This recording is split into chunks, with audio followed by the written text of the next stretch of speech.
Good evening, everyone, and welcome to the Mike Stewart Pregame Show, presented by Big Brand Tire and Service. Big on fast, big on friendly. I'm Justin Borsis, your play-by-play commentator this evening, alongside Nick Federico, your color commentator, and Ryan Ketchum, who will be your sideline reporter for tonight's game coming up in just a few minutes. So tonight, thank you for joining us here on the live stream.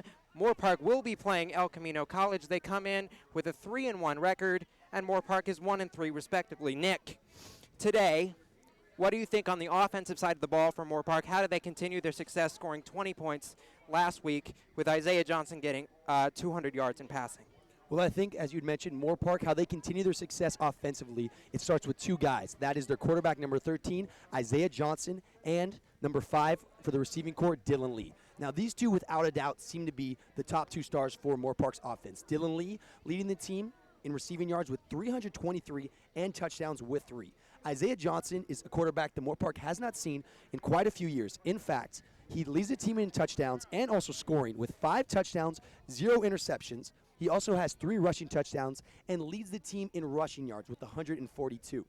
So Isaiah Johnson, Dylan Lee, people that are really standing out respectively. But when we also look at some unspoken names or lesser said names, Blake Batarse, number 83, and also in the receiving corps, has really stepped up. Now, he did not play a single snap week 1 against Palomar, but since then, he's been as hungry as ever as he has 2 touchdowns and is within the top 3 in receptions this year. So those 3 are really dynamic. As far as the run game, Eddie Bada has really stepped it up. One of the bigger, if not the biggest running backs that this Moorpark team has, about 6'3", and he's from the Netherlands, but he plays like he's been playing football his entire life here in the U.S. He is the top 2 rusher for Moorpark College. And in terms of El Camino, they're a very balanced team. They don't have a lot of star players on either side of the ball, but they do score over 30 points a game and have a lot of yardage on their resume. Who are you looking to have a standout night tonight and to sort of show themselves as a leader moving forward into this season? Well, a couple people that really stand out. Robert Farrell, number 83, the wide receiver for the Warriors. He averages over 150 yards all-purpose per game as he has 666 yards total on the year. Now, he also has 2 punt return touchdowns on the year, which I think is something that really stands out because that means that he is a deadly weapon for the special teams unit. He also leads the team in receptions with 11 and has a receiving touchdown as well. Now, there's a couple of quarterbacks, and to be clear, it is a dual quarterback system that it looks like, at least on paper, as Jake Naveo, number 9, and Jermaine Gotoy, number 7, are the 2 quarterbacks. Now, they both are very accurate with over 60% completion percentages on the year. But Gotoy has 4 touchdowns. Naveo has just 1. But they average about the same amount of attempts. They have both played 4 games, so look to see a constant transformation from one quarterback to the next until something clicks between the 2. And in terms of the defensive side, again, we spoke about how Moorpark was able to hang around with Saddleback, the number 2 team in the country. What do they do defensively that can give people problems today, especially for El Camino on their side of the ball? Well, Moorpark does defensively, and they've done a great job, is when it comes to the interior linebacker position, led by Carlos Coates, number 45, and number 44, Daniel Henderson. Now, last week, as you just mentioned, they did come off a game against Saddleback. Daniel Henderson, number 44 for the Moorpark Raiders, had 11 tackles that game, really standing out. And that's showing that their interior is getting it done. If you can stop those tackles before they get to the second level, that is a huge key to coming away with the victory. Now, unfortunately, they were unsuccessful as they did lose 20-36. But I do want to point out, Justin, that during that game, they were down 20-29 with less than a minute to go against Saddleback. Saddleback did score a touchdown with just 57 seconds remaining in the game. Now, I know almost doesn't count for anything except for horseshoes and frag grenades, but it was almost a 9-point game. We have to put it out there. And the fact that Moorpark, though they only have 1 win on the year, the fact that they were able to battle and nearly come away with a victory against the number 2 team in California really says a lot about the team and their overall status and untapped potential that Moorpark really does have. And in terms of El Camino, again, balance, but also the fact that they have 2 guys who lead in the tackle department that are going to have standout games today. Who are those guys and why are they so important to their squad? And that's a great point. The 2 guys that you were referring to, number 52 for the Warriors, Justin Martz, who plays D-line. Now, he has 27 tackles himself on the year and over 3 sacks on the year as well. Now, the other one you're talking to, number 28 for the Warriors, Aaron Hatfield, also has 27 tackles himself and over 3 sacks on the year. Now, this defense that you had talked about is something to definitely reckon with. Now, they are ranked 3rd in CCCAA rankings in sacks, in the sacks department, with 18 on the year. 4 guys for El Camino have over 2 sacks this year, which means that there's a lot of different weapons and dangers that the Warriors have within their defense. With that being said, you really have to look out, as we talked about, number 52, Martz, and number 28, Hatfield, because those two are the powerhouses. And they're on 2 different levels. Martz is a defensive lineman. Hatfield is a linebacker. So the fact that they're having this much success at different levels, it's not just jammed in all D-line or all linebacking core, it really says a lot about their potential for this defense. Well, there you have it. Important note that Moorpark's lone win on the season did come at home against Glendale. We will be back with kickoff in just a few moments. Stay with us.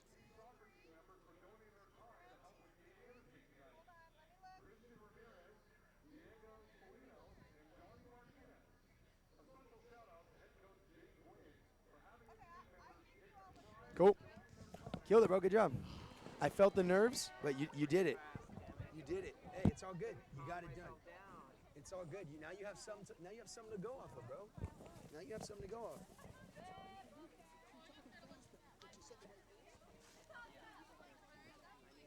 Oh, for the halftime? Okay, gotcha. I thought that was just for this. Gotcha. Sounds good. Hey, it's all good. It's all good.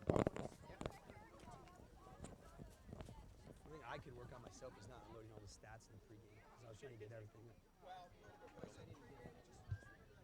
So as they were speaking about not too long ago up in the pregame show with Nick Federico and Justin Borsis, they were talking about the matchup coming up, El Camino College Warriors. They do have a 3-1 record coming in. One of the reasons why they have that 3-1 record, they only give up 61 rushing yards per game. The defense is electrifying. They're 3rd in California in sacks. They got the guys, as Nick was referring to, Justin Martz, as well as some other big-time players like Hatfield, Aaron Hatfield, number 28, that they have both over 3.5 tackles for loss. They both have over 4.5 sacks as well. But we'll be back with more pregame action in just a bit. But as they were talking about with the sacks, with the tackles as well, they know how to get in the backfield, and that is going to be something that the Moorpark offensive line is going to have to pick up on. But we're going to be going back up in the booth as we have the national anthem right behind us. Thank you.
About it earlier in the pregame show. Give me some more notes about some of the star players on both these squads and what they can bring to this game and what we should look for in terms of physicality as well.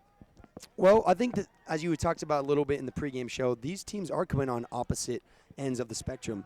Here, Moorpark coming into this game just 1-3 on the year, and El Camino coming to this game 3-1 respectively. So opposite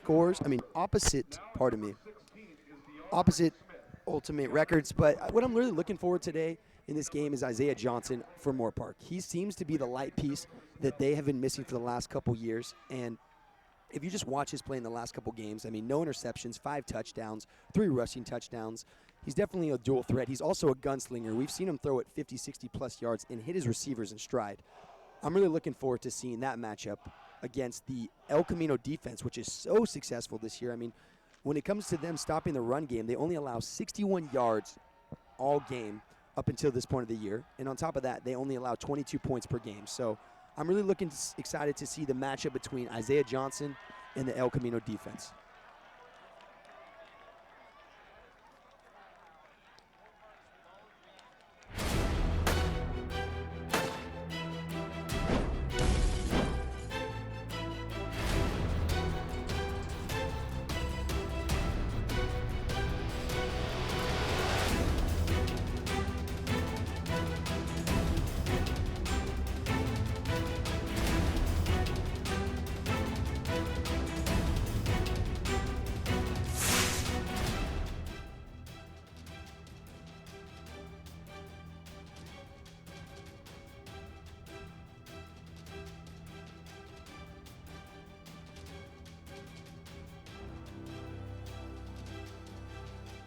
So we are here back live as we get ready for kickoff.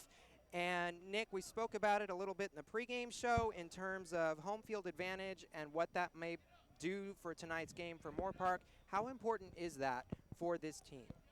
I think that home field advantage definitely plays a role for the game, but to be honest, Justin, I don't think it's that big of a role. Now, of course, being at home with your own fans, and yes, the fact that they did come away with a victory, their only victory of the year at home, plays some part into it. But to be honest, Justin, it comes down to the team they're playing and how well they played.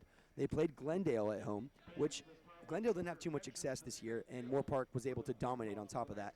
Now, not taking anything away from the Raiders, they played an exceptional game. But with that being said, every game is a new game regardless if you're on the road or you're at home. Now, the momentum that Moorpark has at home definitely seems to be a spark that they miss when they're on the road, but I don't think it's going to be too big of a factor coming into this game. So as we get ready, the captains are on the field. Now, in terms of El Camino, who are you looking out for in terms of standout on offense? Because you talked about how they spread the ball around to multiple players, especially at quarterback. They have a lot of guys as well. Right, and as we talked about, so someone that we had talked about in the pregame show, number 83, Robert Farrell, is someone who really stands out. He has 11 receptions and 1 touchdown, but he also has 2 punt return touchdowns on the year.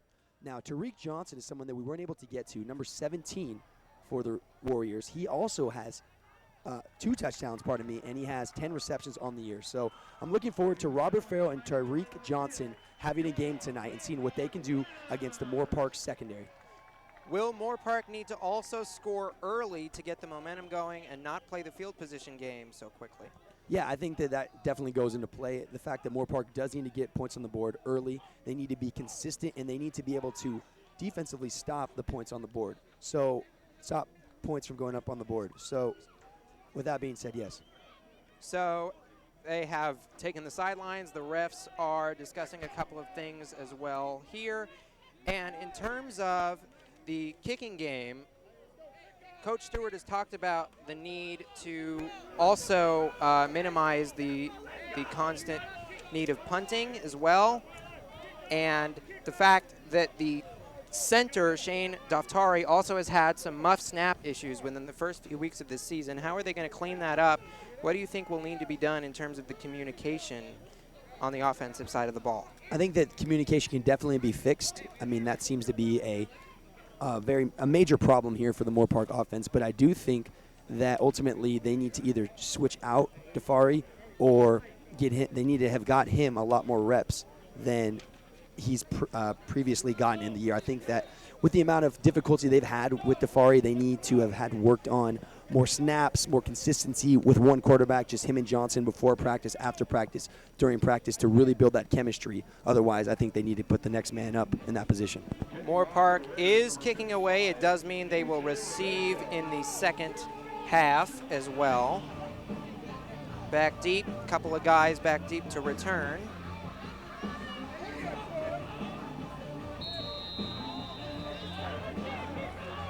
Number 83, Robert Farrell, which we talked about, is back there, as well as number 84, Justin Days, both back to receive the kick.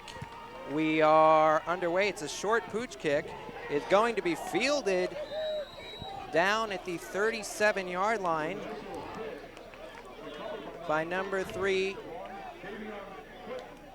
Davion Quentin, down there. And that kick right there, I like the call early on.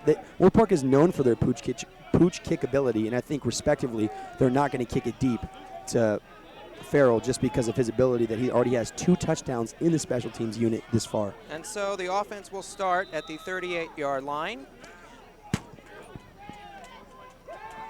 And it's a pass to the outside. That is number 17, Tariq Johnson, on the reception.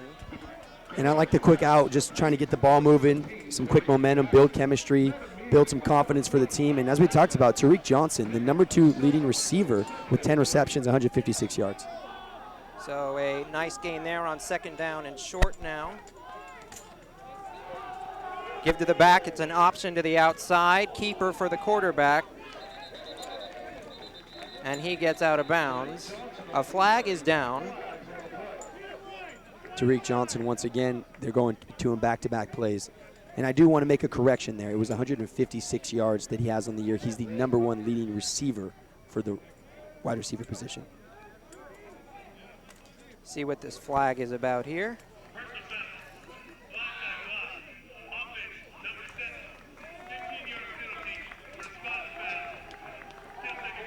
And that puts El Camino behind the sticks again. Now it's going to be second and long. And penalties are so crucial in this game. You can't really make those kind of mistakes and expect to win. Second and 13 now.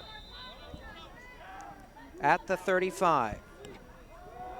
Give to the back. Number 23, Brandon Jordan, on the carry for a very minimal gain at best. Third and long coming up here. Crucial third down early in this game for the Raiders. And Moorpark's defensive line read that the entire way through. That was a great job by number 99. Jamar Walker able to see that run and destroy it before it could get anywhere. And the pass will go to the sideline. It is again number 17, Tariq Johnson, at the wide receiver spot. It'll be marked out near the 45. And right there you saw Moorpark was just playing the sticks as they were all lined up back. They only sent 3 there on the rush. And we'll see what the Warriors choose to do here. It appears they are bringing on the punting unit early, north of the 50, on their own side of the 50. An early punt for the Warriors, a big stop for the Raiders defense early. Number 20 for the Raiders, back deep to receive. Mike Lopez. Lopez will fair catch at around the 30-yard line. Mike Lopez, when we had talked to Coach Mannery, the coach for the defensive backs here at Moorpark College, he talked about Mike Lopez and his ability that was really underestimated. And I mean, Mike Lopez has 3 interceptions on the year. He leads the team in interceptions, and he's really a phenomenon that Moorpark is more than lucky to have. So Johnson will now lead the offense out. We spoke about his yardage last week, well over 200 yards of offense. We'll see, they are a passing-heavy team.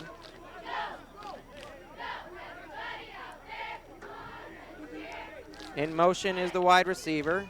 And the muff snap again, and Johnson is having to pick it up and make something out of it. It's a gain of about 4 to the 30-yard line. And as we talked about in the pregame show, Justin, Isaiah Johnson is the leading rusher here for Moorpark College, which is it's something that you don't see very often here for any college. And the main reason is because of these snaps that you had talked about are always low. He's always forced to run inside, outside the pocket. And a lot of those rushing yards come from times Johnson didn't want to run. Better snap there. It's number 24. He's going to take it and be marked down at about the 39-yard line. Number 24, Malachi Meeks, on the carry. Malachi Meeks, one of the premier running backs here from Moorpark College, along with Eddie Mbata and at times Brandon Archibald. It's important to note as well, as we see the snap here, the running back in motion, it's Meeks. They look for the screen, Can't find, they're going to go deep, and it's overthrown, incomplete third down. It is important to note that the Moorpark Raider team is wearing pink for the rest of this month. It is Breast Cancer Awareness Month for the month of October. A great campaign here for the school, and an important topic to note for anyone who battles this. We send our support to you. We saw right there getting in on the tackle on Johnson, number 52, Justin Martz, who laid a hit on Johnson. 27 tackles on the year. Third down, early, important third down from the 39-yard line. About a 3rd and 6 or so here.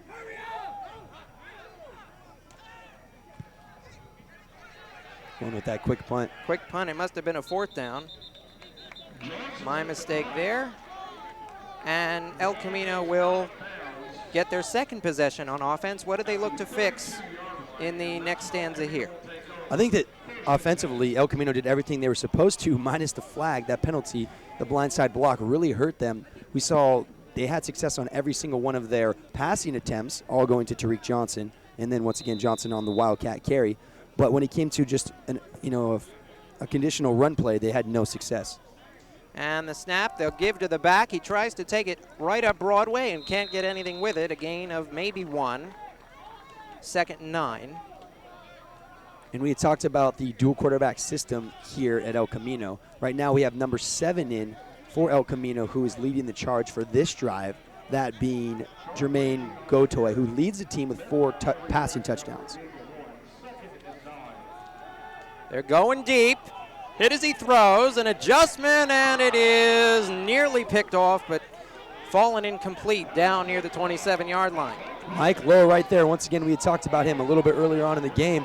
Mike Lowe, a great defensive back for Moorpark to have, but Tariq Johnson did have a couple feet on him. That ball was underthrown, so Moorpark lucky enough to come away with an incompletion.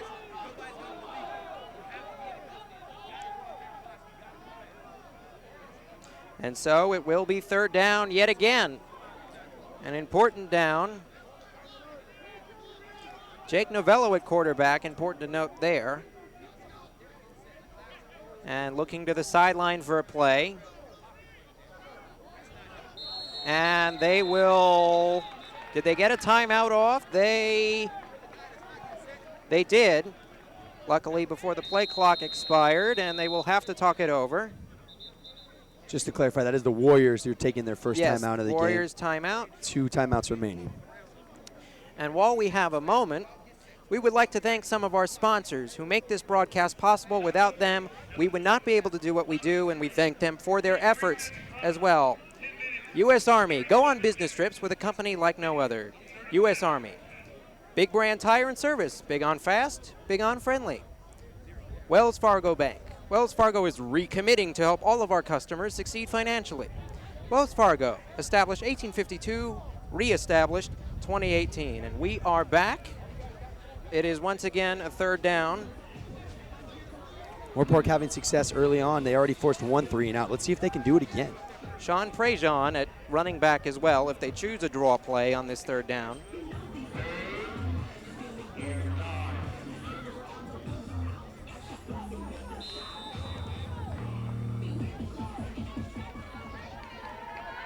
Trying to get Moorpark to jump.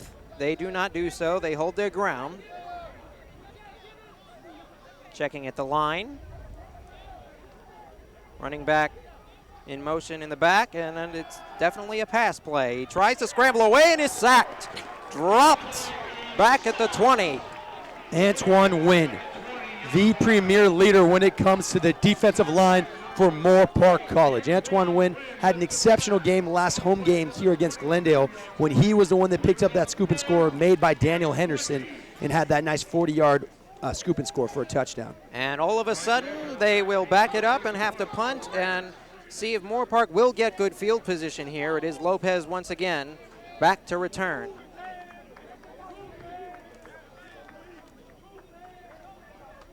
And the kick is away. It is a booming one. It is driving him back. He does receive. He's going to try and take it upfield. And a great special teams coverage by El Camino there. Stopped back at about the 28. Lopez there trying to go east and west. There is a flag on the play. Mike Lopez trying to go east and west. Sometimes you just got to make one cut and cut it up north. A flag on the play. We'll see who it's on and what side of the ball it will affect as well. The defense.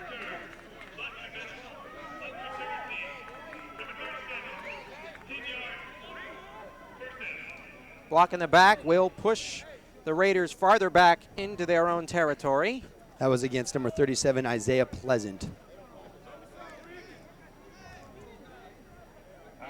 So far, Moorpark's defense is looking rather well, Justin. I mean, 2 Yes. 3 and outs. That's something that Moorpark hasn't done all year this far.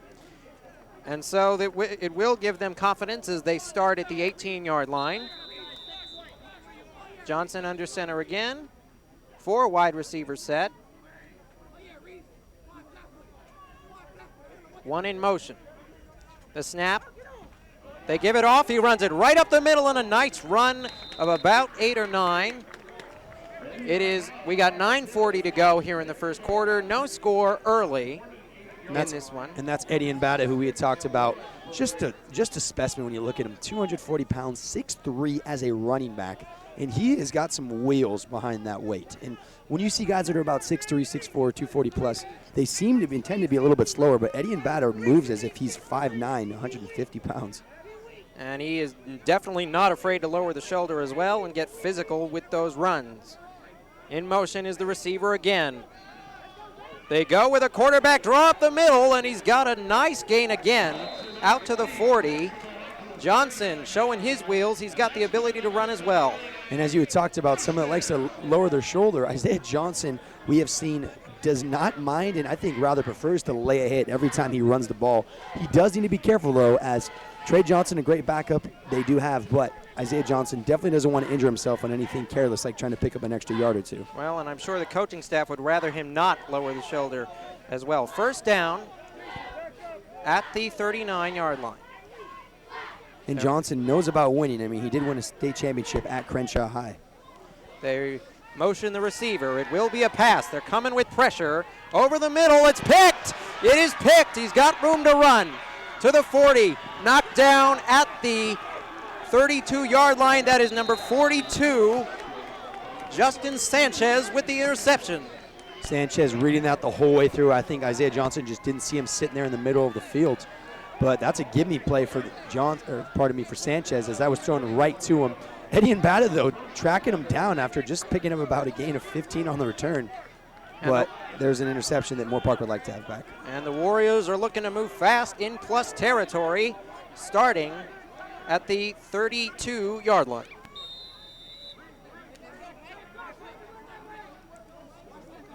And looking to pass immediately. It's a screen dropped by number 17. Tariq Johnson looks to be their number 1 wide receiver so far in this game. I think there was a little bit of confusion between number 9, the quarterback, Naveo, and number 21, Gianni Hurd. They looked like he faked the handoff and looked the wrong way. He kind of just had to go back to Tariq Johnson last minute. 2nd and 10. 8:14 to go. They are resetting the clock as we speak.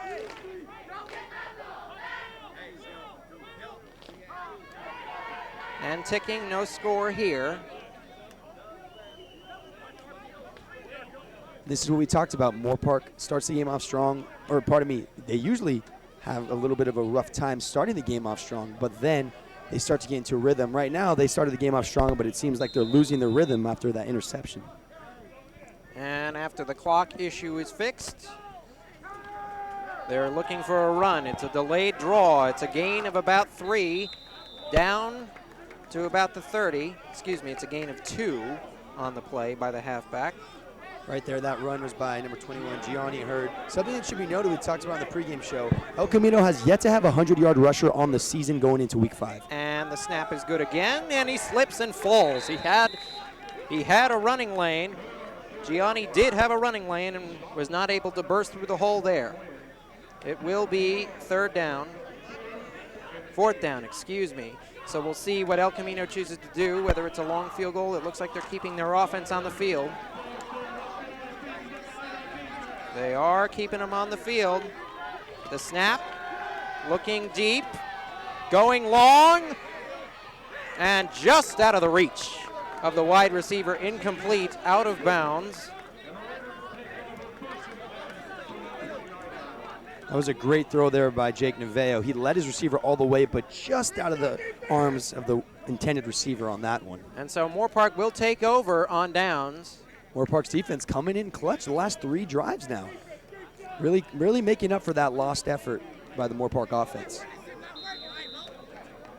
So it looks like there is an extra huddle. For our viewers at home, just so that you can get a visual for it, we had talked about a couple players to watch for El Camino's defense. Number 52 there on the far side for the defensive line, Justin Martz, and number 28 in the linebacker position, Aaron Hatfield. Those two have 27 tackles each on the year, and they're both right next to each other, so look for some damage coming off that left side of the line. 4 wide receivers in the set.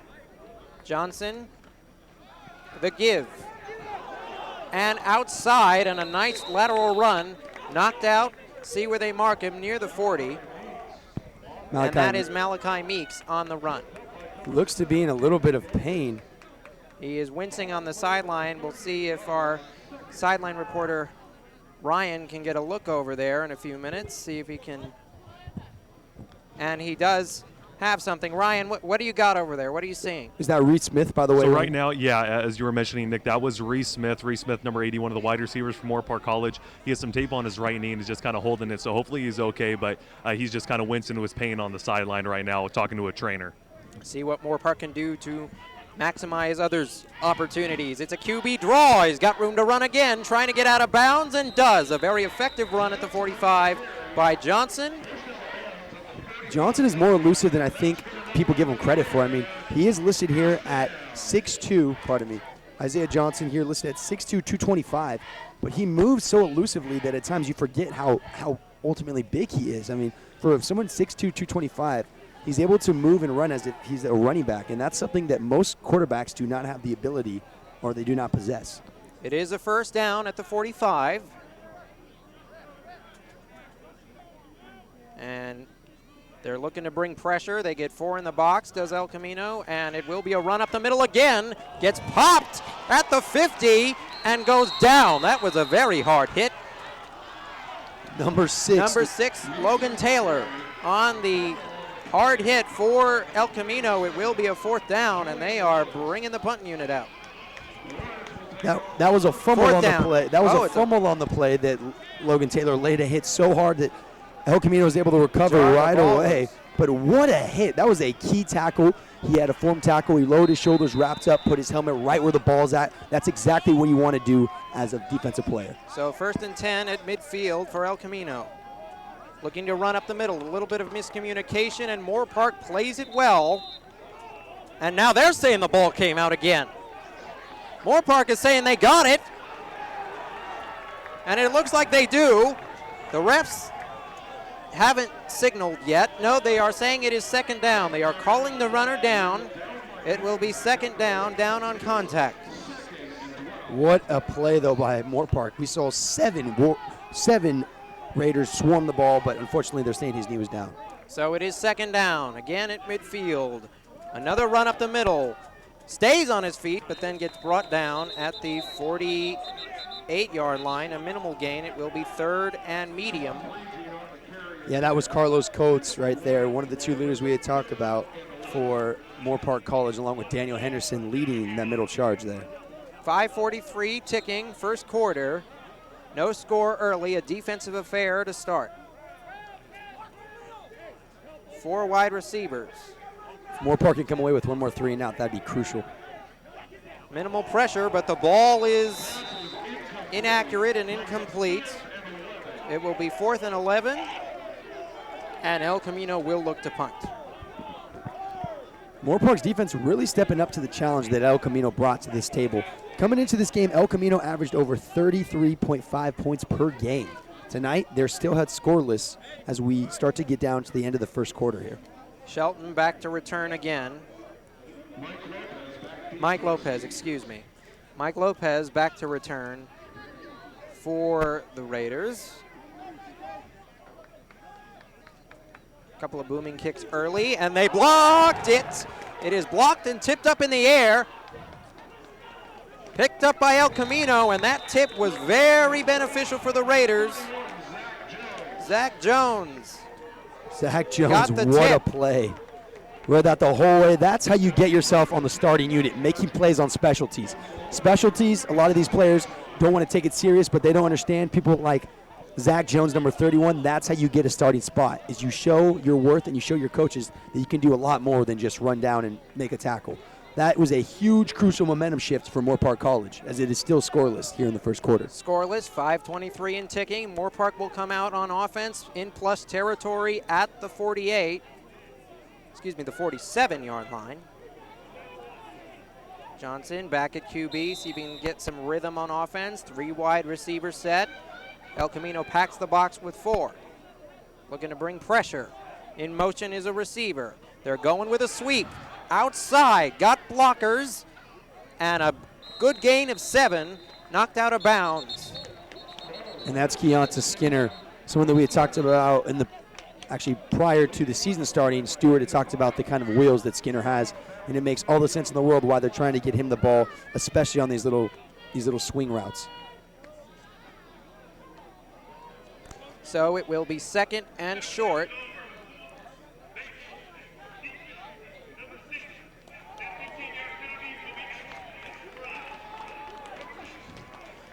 Number 6, Logan Taylor called for the penalty there. A big 15-yard penalty that will be tacked on, an automatic first down. They will mark the ball at the 25.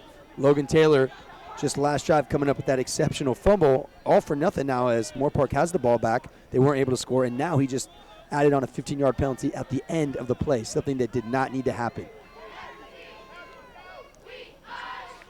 Johnson takes the snap, hands off, and it is now a pass. They're going back to the quarterback. He caught it, and Johnson takes a hit down at around the 10. What a play by Reese Smith after getting hurt on that last drive. Looked like he had a bruise or a little stinger on his foot. Gets back in the game. That's the kind of heart you need to bring the fire and ultimately the victory to Moorpark here. Great play. They bid on it completely, the Warriors did, I should say, and was able to hit Johnson with a rather nice throw. 4:32 and ticking inside the red zone now. Marked at the 12-yard line. Look out for Dylan Lee, number 5 here on the shallow side in all pink for the Moorpark Raiders. He hasn't done anything yet tonight, but he is dynamic when it comes to goal line time. In motion. The snap, the give, up the middle. Gain of about 1 or 2. It's Bata on the carry. 2nd down and 8 from the 10. And they have their larger packaging, as you see, number 1, Dupree Fuller, tight end for Moorpark College, along with their largest running back, Eddie and Bata. So it does look like they're looking to push that ball up the middle. If anything, maybe go to the outsides and keep some extra protection for Isaiah Johnson. 2nd and 8, looking to score. 3:45 and counting in this quarter. 0-0 score. And a longer huddle at the moment.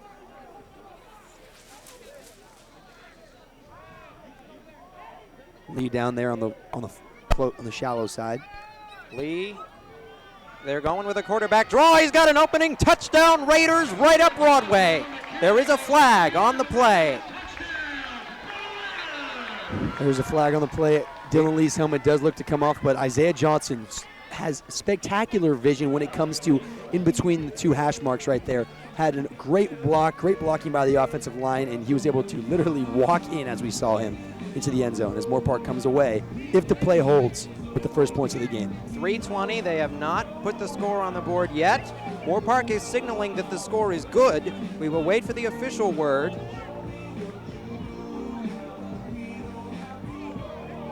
Flag is on the field.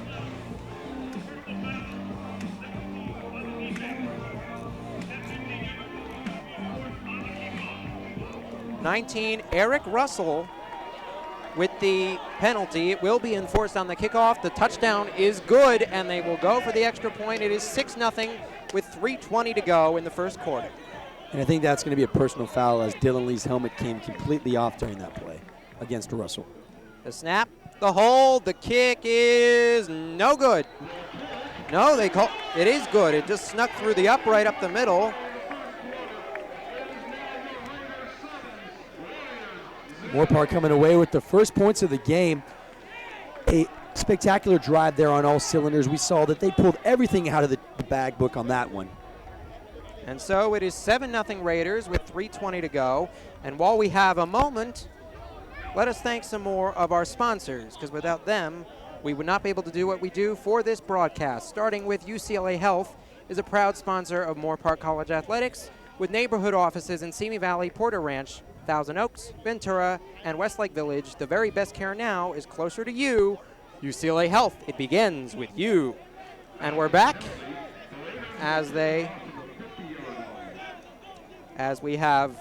we're getting ready for a kickoff after the touchdown. Again, 3:20 left to go. And while we have a moment, it appears they are setting the ball. Ryan, in terms of what you saw on that last drive, what did you see? What were the successes for Moorpark on that final possession? Now is that they have been able to run the football pretty successfully. They're going up against a defense that allows 61 rushing yards per game. So the fact that they're getting first down on the run is incredible. It's just great to be able to see them getting confidence of running the football straight forward. So that's basically what I saw. Only 61 rushing yards per game, and Moorpark still able to run them. So the rush is what has been successful early in this game. El Camino will start at the 25. 3:12 to go. 7-0 Raiders, excuse me, early in this one. It's great to see Moorpark able to capitalize after kind of back and forth between El Camino and Moorpark. Able to capitalize first, it always sets a statement. And over the middle, complete.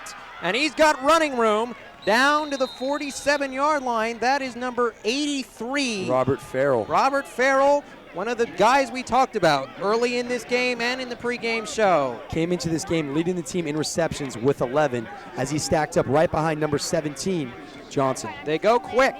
Outside screen. Got blockers. Gets a nice gain of about 6 to the 39-yard line. Knocked out.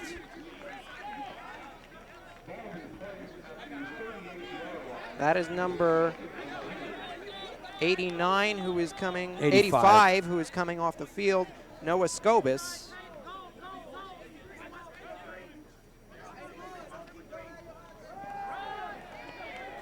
Run it up the middle, very short gain. We'll see where they mark it.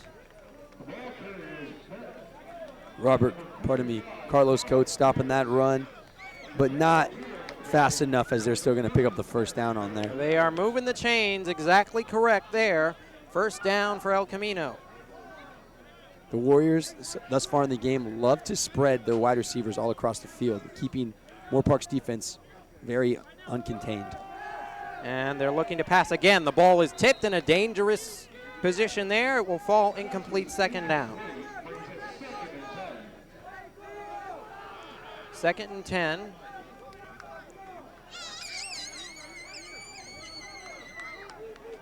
From the 36.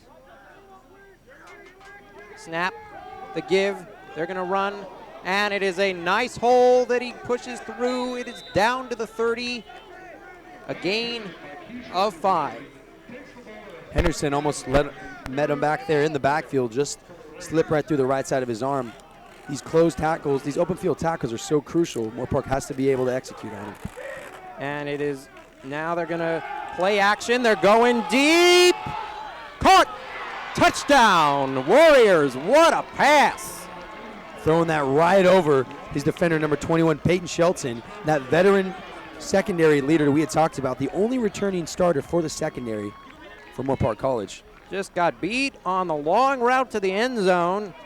6 on the board for the Warriors. And that's Robert Farrell with the touchdown, who had 1 touchdown coming into this game receiving, now has 2 on the year, and has 2 punt return touchdowns on the year, which makes sense why every time he's back to return it deep for kickoff, Moorpark decides to pooch kick it.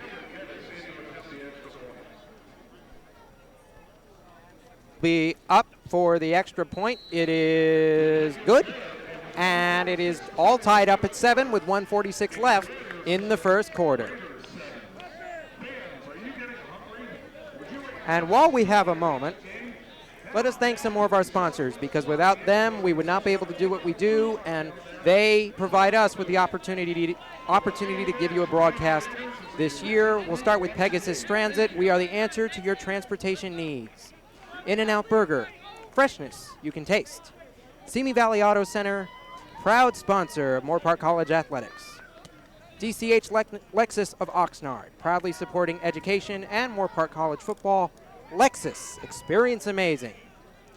PennyMac, let us tackle all your mortgage needs. PennyMac, the lender you can call home. And we are back as, again, 1:46 to go, all tied at 7 here in the first quarter. And that's the way you answer back. El Camino let merely just 2 to 3 minutes go off the board before they came right back and scored on that drive. That's how you stay in this game and you keep the momentum on your side for the Warriors. And the kick is up. It is going to trickle out of bounds, and that'll be a flag. Heads up play by Mike Lopez, understanding that if that ball goes out of bounds before crossing the goal line, it is going to be, they're going to get a nice spot where I think they're going to put it about the 25-yard line. Now, if you were to elect to pick up that ball, he would have to run it right where it was at, and most likely not even get more than 5 to 10 yards. But in this case, as the referee had just announced, it's going to be placed at the 35-yard line. So heads-up play by Mike Lopez. 35-yard line, solid starting field position for the Raiders on this drive. They look to counter with the answer. That is what El Camino put up, the 7 points on their last possession.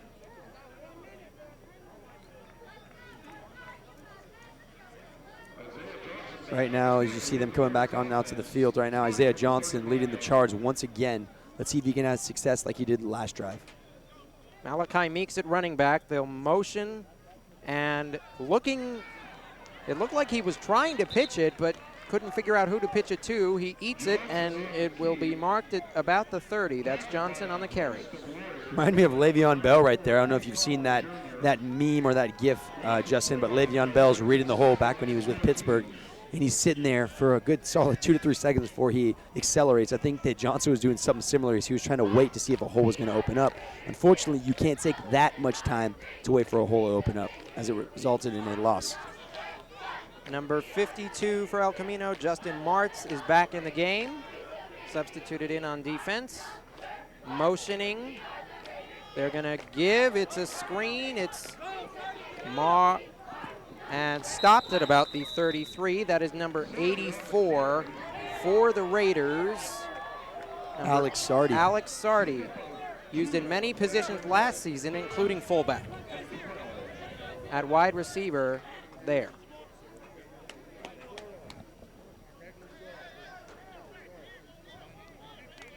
It's going to be a third and long here. Look to see a pass, especially with the gunslinger like Johnson. 30 seconds left and ticking in the quarter. It's a long third down, as Nick just mentioned. They're looking sideline. Flag? Yes, flag. Number 19 for the defense was draped all over the Moorpark receiver. Eric Russell again. Second time he's been flagged to date. We're unsure of the call, actually, on what side the flag will be thrown for, but we do wait to get a response here from the referees.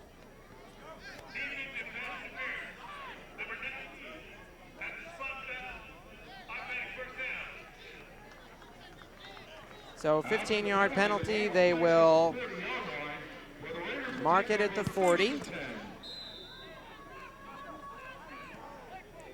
Dylan Lee yet to have a reception today. You got to give some hats off to this Warrior defense, as they have not allowed Moorpark's #1 receiver to have a single catch as this first quarter is about to finish up here. Look to pass, going deep down the sideline. Too long. Intended receiver for the Raiders was number 5. Number 5 on the play. Dylan Lee, the #1 guy that you spoke about earlier, Nick, trying to get him that first reception. Yeah, Dylan Lee looked to take a pretty long return run after that, as he's still running back to the field, running back to that huddle. But, yeah, I mean, Dylan Lee, they've really shut down. He's coming off the field on that play. They've really shut him down, and that's really shown as Moorpark hasn't had nearly as much success in the past game as they would like. But they do have a touchdown, so they're still having some success. in motion. They're going to give to the back. It's Meeks. He's got about 9. We'll see if they give him 10. Not sure yet where they'll mark it. Nice block there, number 83, Blake Batarse. What you need out of your wide receivers if you want to have success in the run game is unselfish wide receivers. And if you have a wide receiver that can block, especially in the open field, that is going to be that much more beneficial for your team. And with that, it's the end of the first quarter. Tied at 7. We'll move to the second quarter shortly with a third and short coming up. But while we have a moment, let's thank some more of our sponsors. Without them, we wouldn't be able to do what we do and broadcast as well. Starting with International Brotherhood of Electrical Workers. Southern California Life, powered for 125 years. IBEW Local Number 47 is a proud supporter of the Moorpark College Raiders. And while we have a second, Ryan actually does have something down on the field. Ryan, what do you got? So down here on the field, we're seeing a lot of to keep his team involved in trying to make go out on the did give up the big last that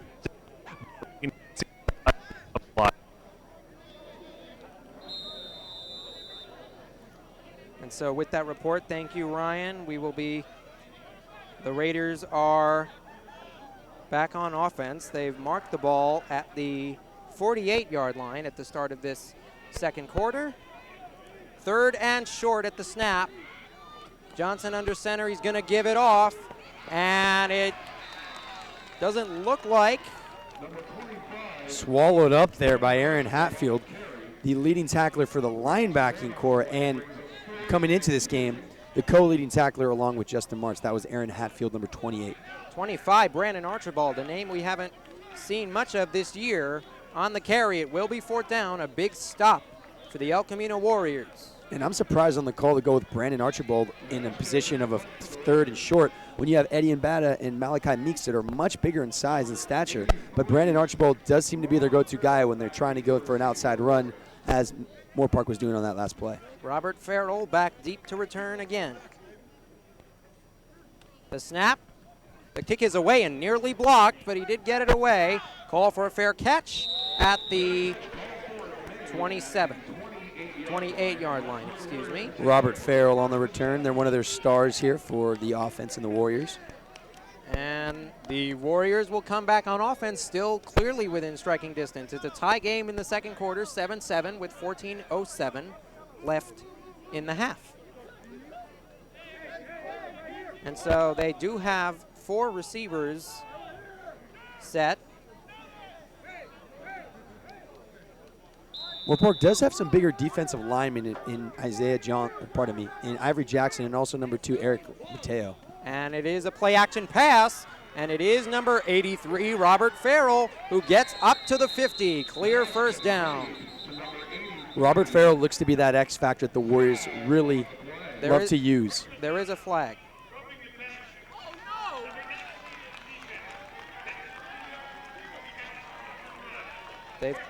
That's going to go against Ivory Jackson, someone who we had just talked about in the prior play. Ivory Jackson on the roughing the passer. Yeah, bounce back from Texas Tech, but you do not want to make those kind of plays. Ivory Jackson, number 19 here, listed at 6'4", 260, and Eric Mateo, number 2, 6'4", 245. So those are their 2 starting defensive ends. So they mark the ball at the 35. It is a pitch back. They're looking to pass. Number 3 throws it. He's got a man wide open.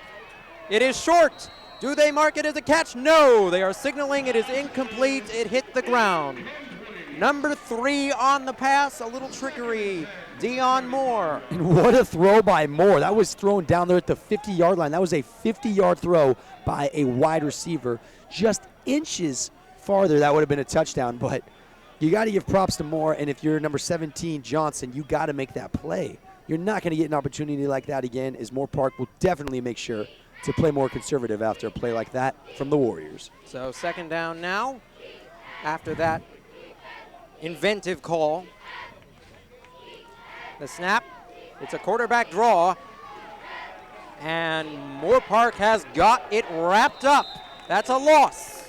There's a flag on the play. Leading that charge was Daniel Henderson. He tried to break the tackle, but 4 more Warriors are swarmed by. Wrapped up tackles are something that Moorpark needs to start working on. So there is a flag. We'll see what the officials rule here.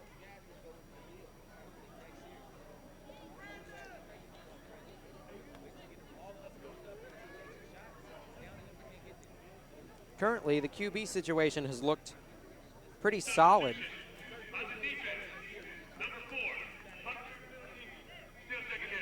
And that's a substitution infraction, it appears, and that will drive a coach crazy. 2nd and 5, and the quarterback situation for the Warriors has been pretty solid to date, Nick. I mean, it really has so far. They keep going back and forth between the 2 quarterbacks, but they have right now Gotoy in there who has 4 touchdowns on the year. And a bit of miscommunication has stopped behind the line again. Number 8, Sean Prejean right there.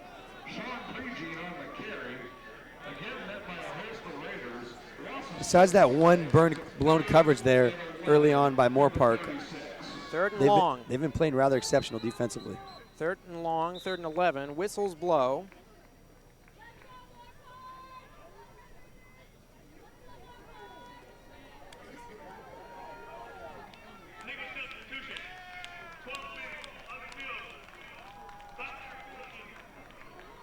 That's the 2nd penalty. It looks to be a pre-snap penalty. Before we had talked about the substitute infraction. Now 12 men on the field. Moorpark, those are plays that they can absolutely stop. 3rd and 6. More manageable for El Camino now. The pass. And now scrambling. And going to run for it. And marked out at the 27-yard line. Heads up play by Gotoy, seeing that all of his receivers were covered and just taking it himself for a 1st down. Gotoy now in at quarterback, and now he got the 1st down on that scramble. Whistles again. A timeout is called.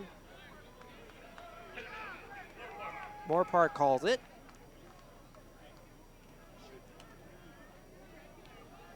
And while we have a moment, let's head back to our sponsors, because without them, once again, we wouldn't be able to do what we can with this broadcast without their help.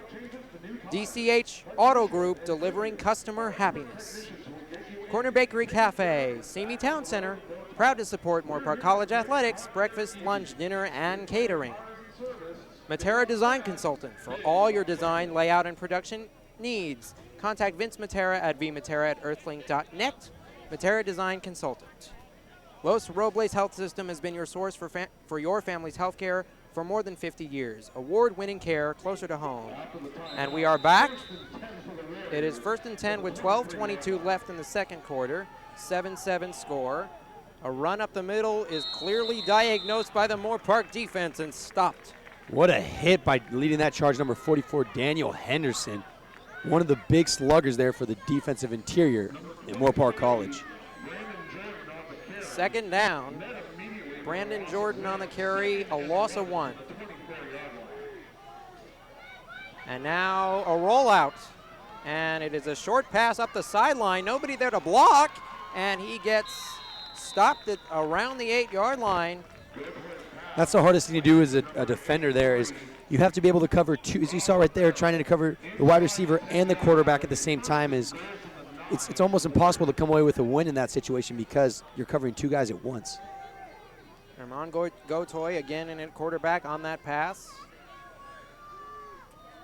And it is a draw play again, and he gets upended, nearly twisted midair. Inside the 5, Gotoy on the run. It's going to be on the 2-yard line. 2-yard line, 2nd and goal. They're bringing in heavier packages. You see Mike Lopez coming out of the game, along with number 4, Damon Johnson, also coming out of the game, bringing in some heavier set guys there for the 2-yard line. And they're going to snap and run, and Moorpark stuffs them. I like the call. I think it's an obvious call for the package setup right there. When you're inside the 5-yard line, you got to put in your biggest guys. As I'm saying that, number 2, Eric Mateo, 6'4", 250 pounds, coming out of the game. And number 10, Damani Sanchez, is back in the game for El Camino. So they're looking to punch it in. Direct snap, they're going to throw it. Touchdown. There is a flag on the play. The touchdown reception. Number 42, Justin Sanchez again. We've called his name several times. See what this flag is about, though. Sanchez playing defense, too. It's always something to have nice for, pardon me, it's always a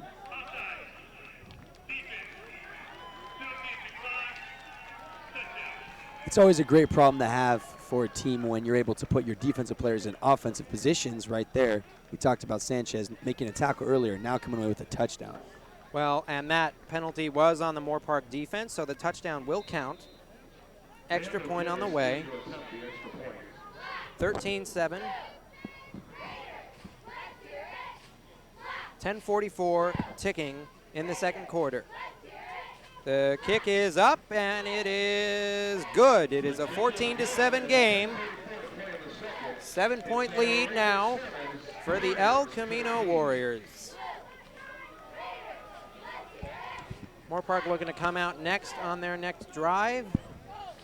And while we have a moment, Ryan, what are you seeing down there on that sideline?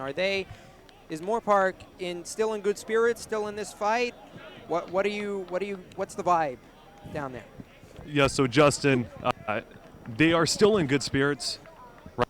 They're just trying to make sure they get everything together. They're just trying to make sure they stay on the same page. But with a touchdown like that, where there was a little bit of trickery, there was almost, I could say, the Tim Tebow style of pass, jumping over the offensive line to be able to throw the football. That's one thing that they got to be able to work on. But the defense still in good spirits. They're still trying to pump each other up, and they know that they could be able to get back to this game only down by 7. Still a lot of confidence brewing for them. So still in good spirits as they receive the kickoff. Back deep at the goal line. There's no wedge on that play. They're going to run it up the middle. There is a flag and stopped at the 18. That was such a deep kick. There was no wedge there for Archibald to see. If you saw right there, one of the benefits of kicking the ball so deep is the wedge has to set up somewhere on the field. And because that ball was kicked another 5 to 10 yards then further than the average that usually is kicked, it gave Brandon Archibald no wedge, and that's why he had to cut out to the left side with basically no blockers in front of him. See what the flag is about here. Marked it. They threw it at the 30.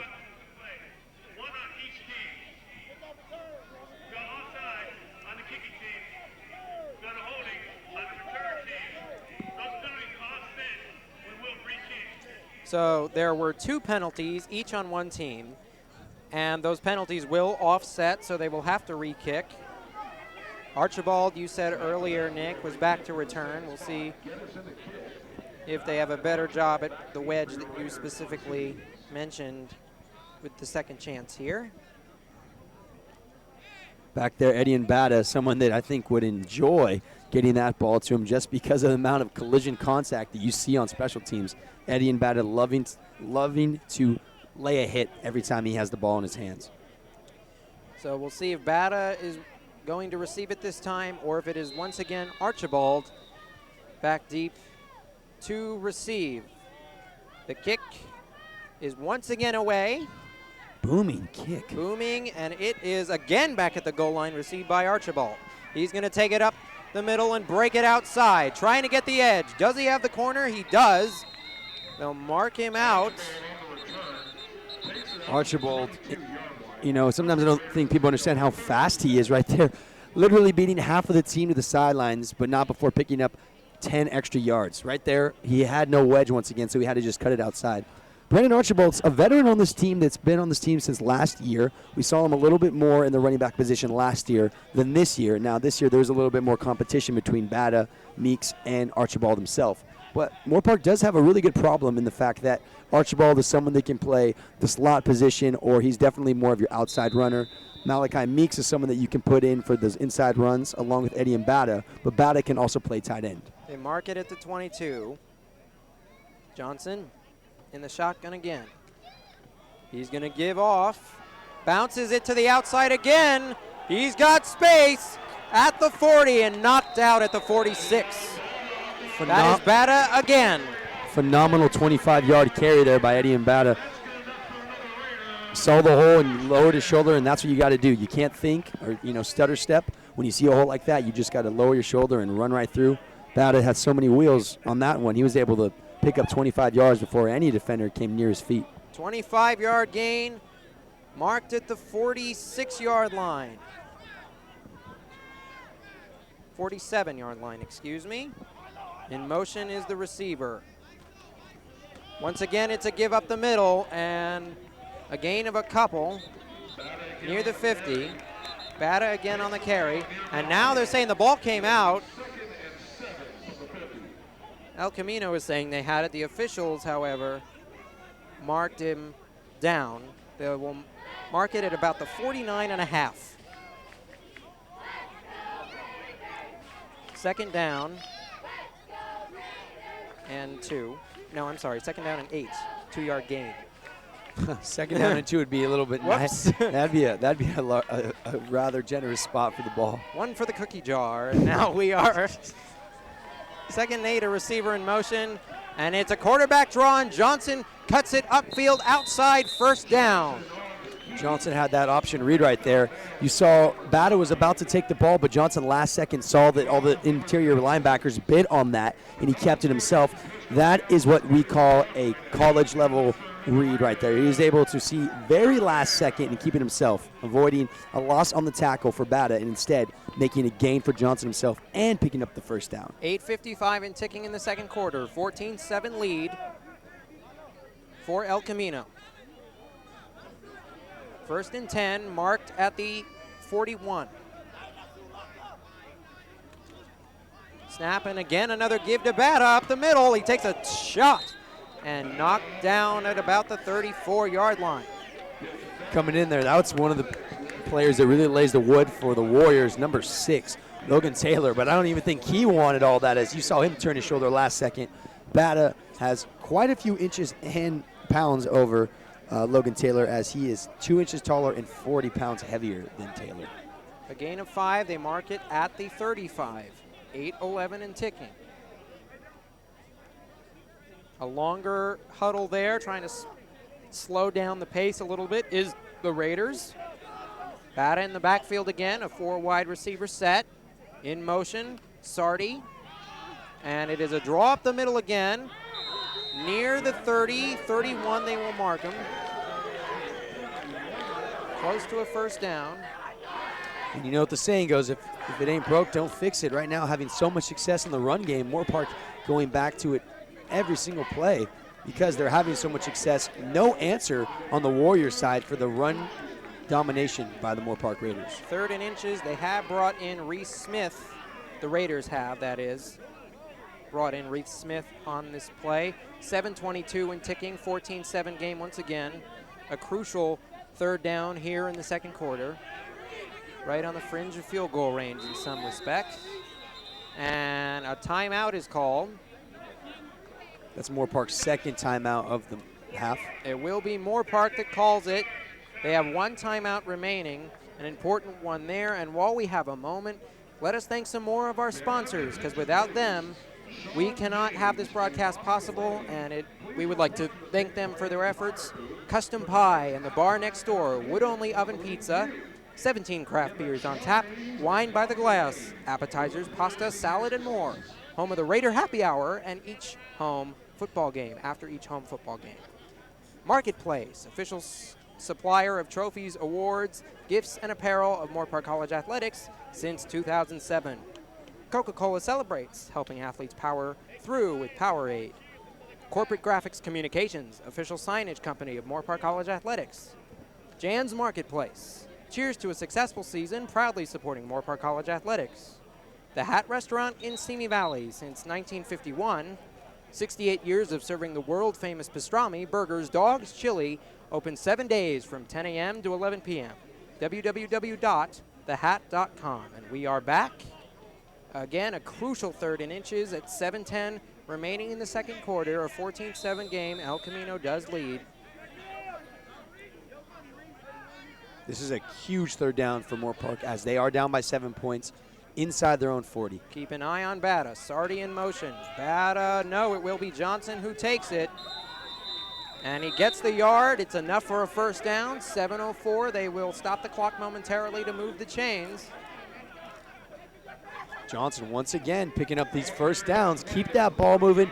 Keep your defense off the field. Arrest your defense as much as possible. And keep that offense on. Keep wiping out against the Warriors.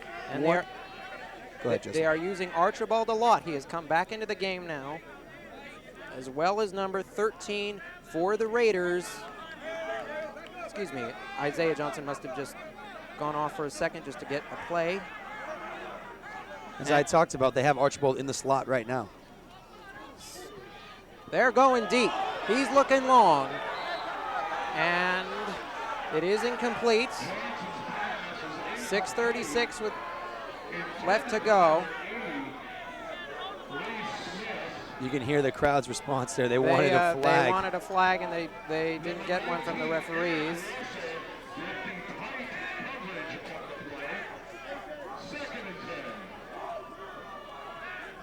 So a longer huddle.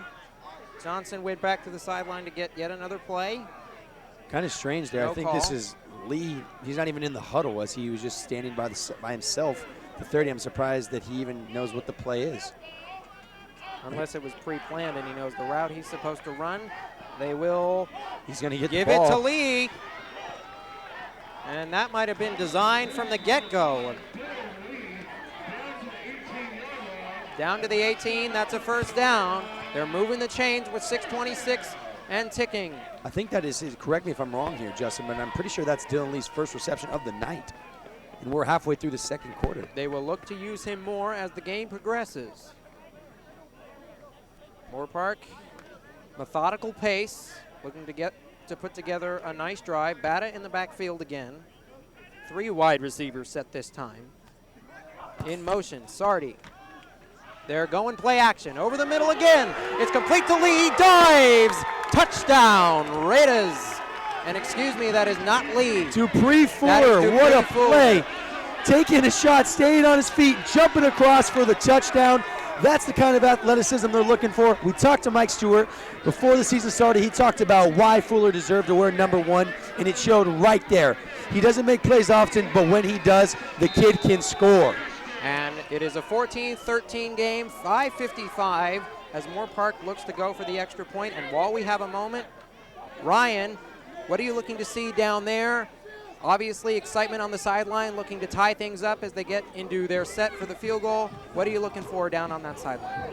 What great things that Jim saw out on the field. Dupree Fuller, it's actually his birthday today. Just a little side note. And Dupree Fuller, he had everything going for him. One of the things that I am surprised about, however, is that Moorpark has had so much success on the run. They just keep pounding the ball straight and just get after first down. So I just say stick with it. You see, there's so much excitement. Reese Smith, he's making sure that his team stays in. Just excitement around. Yeah, and that's a great point, Ryan. As you talked about, the run game has really excelled here, which, I mean, if we're going off the golden standard, you run the ball to set up the pass. And Moorpark has really implemented the run game and have had so much phenomenal success tonight with it that it now allows them to open up the playbook. You saw them go to Dylan Lee, a little bit of Dupree Fuller, and that is how you have success offensively. In the past, we've seen Moorpark struggle with the run game. In fact, the run game in most games gets shut down so much that they have no choice but to go to the pass game. So it's great to have all their options open and all cylinders firing. And now they will go for the PAT after a stoppage for a moment. 5:53 left in the second quarter here. The snap is up. The kick is good. And we are tied up at 14 now with 5:53 to go left in the second quarter. A crucial touchdown for the Raiders. And while we have a second, let us go back to our sponsors. Again, without them, we could not make this possible at all. We'd like to thank Ladin Auto Group, featuring Subaru, family owned and operated for over 45 years. Always close to home, located in the Thousand Oaks Auto Mall, Ladin Subaru. Meathead Movers, don't settle for anything less than the best. Meathead Movers, proudly serving Ventura County since 2007. Stonefire Grill, where community is served. Dine-in, takeout, delivery, and catering. Proudly supporting Moorpark College athletics. College football is here. Celebrate with Chick-fil-A, Sycamore Square in Simi Valley. Eat, Drink, Play at Dave & Buster's in Thousand Oaks. And we would like to give a quick shout out to the Moorpark men's soccer team for donating their time and working at tonight's game. Thank you to the Moorpark men's soccer team. Yeah, it's great to see athletics helping out athletics, right? I mean, the soccer team helping out the football team. It's always something awesome to see there. And now with 5:53 to go, El Camino will now look to answer.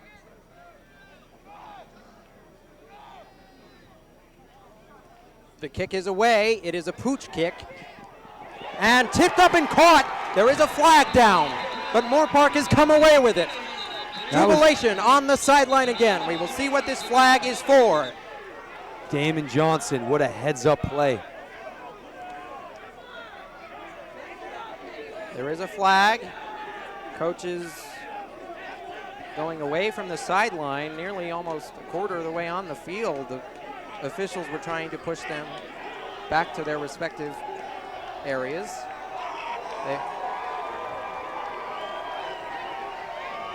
And they are fired up down there for sure. Damon Johnson leading the charge, even getting the crowd into this. That's what you want to do. You want to get as much momentum as possible. Unfortunately, we don't know if this flag is going to go for or against. They're calling a kick catch interference on the kicking team. The entire coaching staff is talking with the officials. I don't know if I have ever seen this. An entire coaching staff is just off the sideline speaking with the officials. It is El Camino ball after the penalty.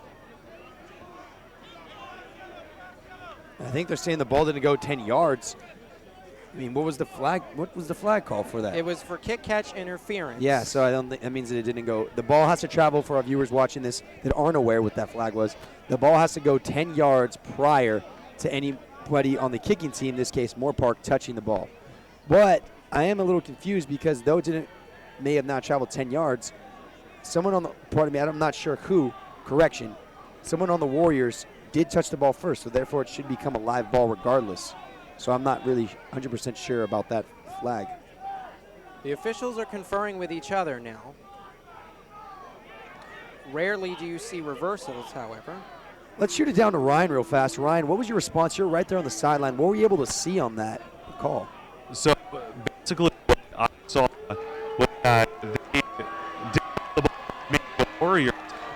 Basically saying that these are the Moorpark to get time to be the ball to be able to recover it. So basically since Frank said that he did not have enough time to be able to get the ball, that's why it's going to be a penalty flag. They have moved the ball to the 35. It was given and gets shoved down. Excuse me, it was before the 35. He is now marked at the 33. Sean Pregame on the carry. The penalty moved the ball north of the 35. And it is a play action pass. They're going deep. Just out of the reach. It will be third down. Moorpark lucky way to come with a break on that one, as that was just overthrown by Gotoy. Gotoy now in at quarterback again. Seems to be the guy moving forward for the Warriors. Third down, a crucial one with 5:25 to go, tied at 14 in the second quarter. They're bringing pressure. Flag on the play, 2 flags on the play. Going deep again. It is picked off, but we'll see what the flag is for. Guess who? Mike Lopez. Mike Lopez again. He is a interception machine. Interception machine and plays multiple positions, including return, for this Moorpark team, but we'll see what the flags are for. That is what you call a free play right there, as the worst thing that could happen for the Warriors. An interception does not count because the penalty happened prior to the snap. Offsides, 5-yard penalty, 5:19 to go, 14-14 game. That's why those penalties are so crucial, especially in a game like this with a tie score. Gotoy with a screen pass. That's number 85 on the reception, Noah Scobus. If you are the Warriors right now, it is a 4th down, but if you're able to pick up this first down, you have just over 5 minutes in this first half here. You'll have the momentum on your side. What you have to do is slow down the pace of this game. So they're going to go for it on 4th down. On the fringe of field goal range. They're in a bunch set. Go Toy in at quarterback. He's going to give and whoa, hello, and the ball he just got crushed down at the 35. Hello, wow. Ivory Jackson. Welcome to that SEC caliber level hits. Oh my goodness. Oh my, he just blasted the line and read the play immediately. Ryan had turnover on down. Ryan had talked about Ivory Jackson putting on a little bit of weight since last year. He's 260 pounds. Last year was about 230, so putting on 30 pounds of muscle, it looks like, on that hit. And with 4:46, hopefully Moorpark can make this pay off. Left in the second quarter, again a tie score. Archibald in at running back. 4 wide receivers set. They pack 4 in the box for El Camino. And they split Archibald out. And now he's looking to pass. The pocket collapses. He's running. He is running. He's got a lane. And Johnson is down at the 45-yard line. Heads up play. Johnson just sliding right there. First time we've seen him just slide in quite some time now. Now, if you're Moorpark, they have 1 timeout remaining. There is a flag on the play. They have 1 timeout remaining. If this play stands.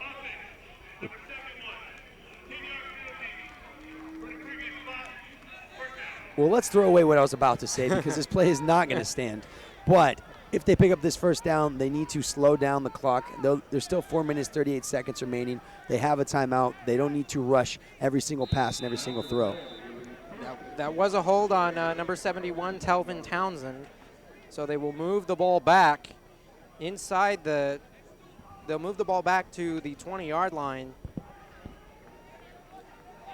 Empty set, 5 wide. It's Johnson's possession to run here. They move the receiver in motion. It is a quarterback design run. He gets a nice chunk of it back down at the 32. I'm sorry, 28-yard line. 2nd and 12 coming up here.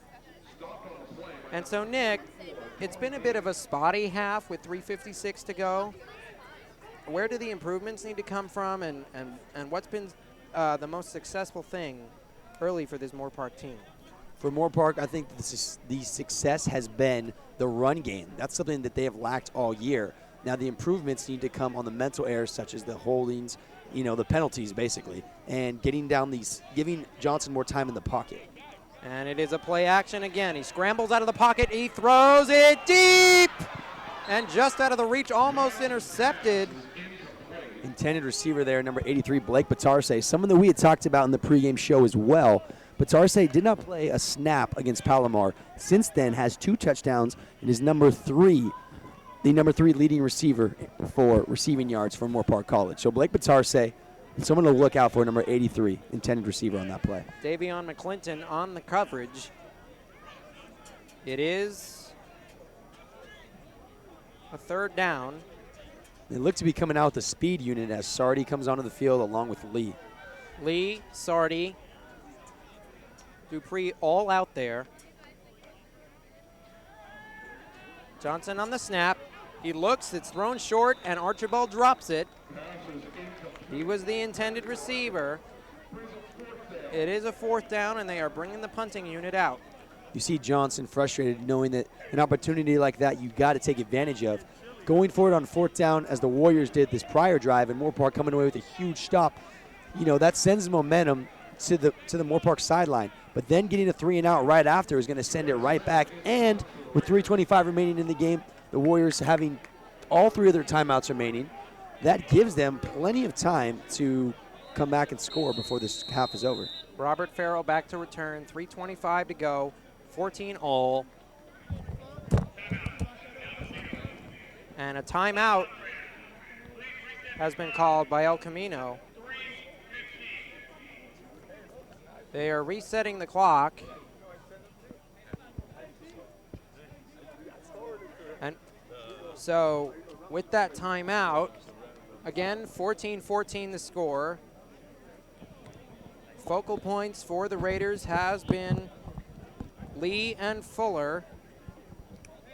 Lee's had some success tonight, but I think the focal Eddie point. and Bada as well. Bada, yeah, definitely. that was the other one. And the run game, Justin, has been phenomenal tonight.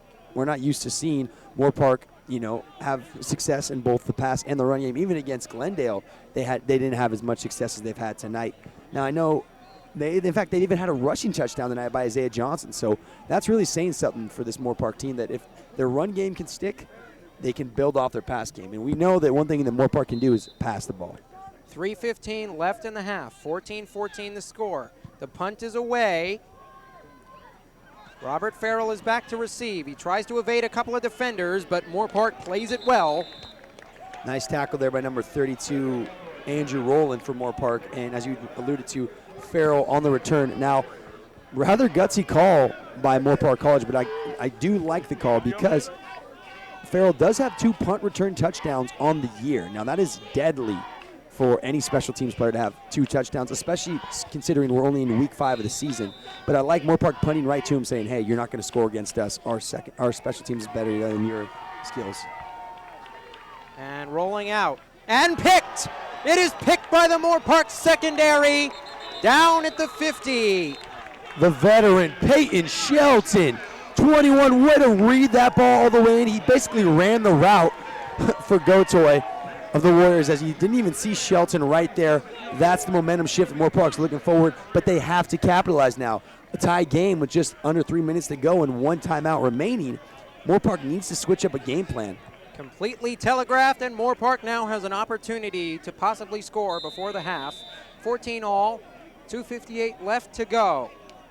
I think, though they just have 1 timeout and just under 3 minutes, I think they should start this drive off with a run, and as they start to creep down into the 2 and 1 minute mark, start throwing the ball a little bit more. But they have some time to run the ball.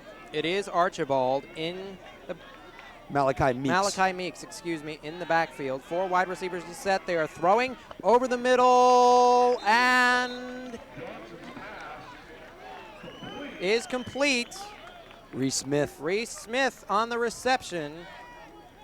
See where they mark it. 9-yard gain at the 41.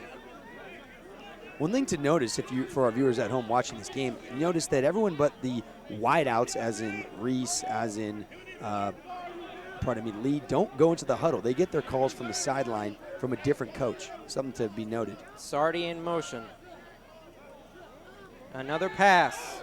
Johnson going long, just out of the fingertips there of Dylan Lee. I mean, that was a great throw by Johnson. Lee's got to make that effort. You saw him kind of raise his hand out, but it didn't look like he was trying too hard on that one. You definitely got to make an effort, as Lee had his cornerback beat the whole way.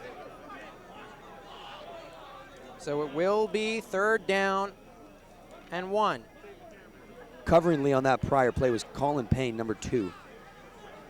Interestingly enough, 2:14 left. They have not bled a lot of clock on this drive. 3rd and short. This is a huge 3rd down for Moorpark. 3rd and short, 4 wide receivers. Sardi in motion again.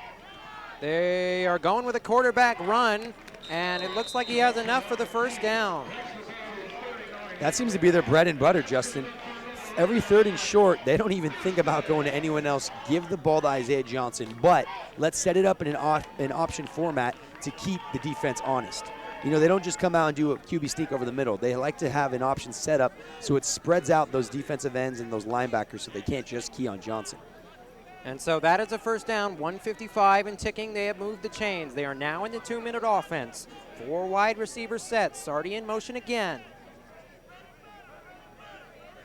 And the snap. They're throwing, and it going deep again. Caught. Hangs on inside the 10.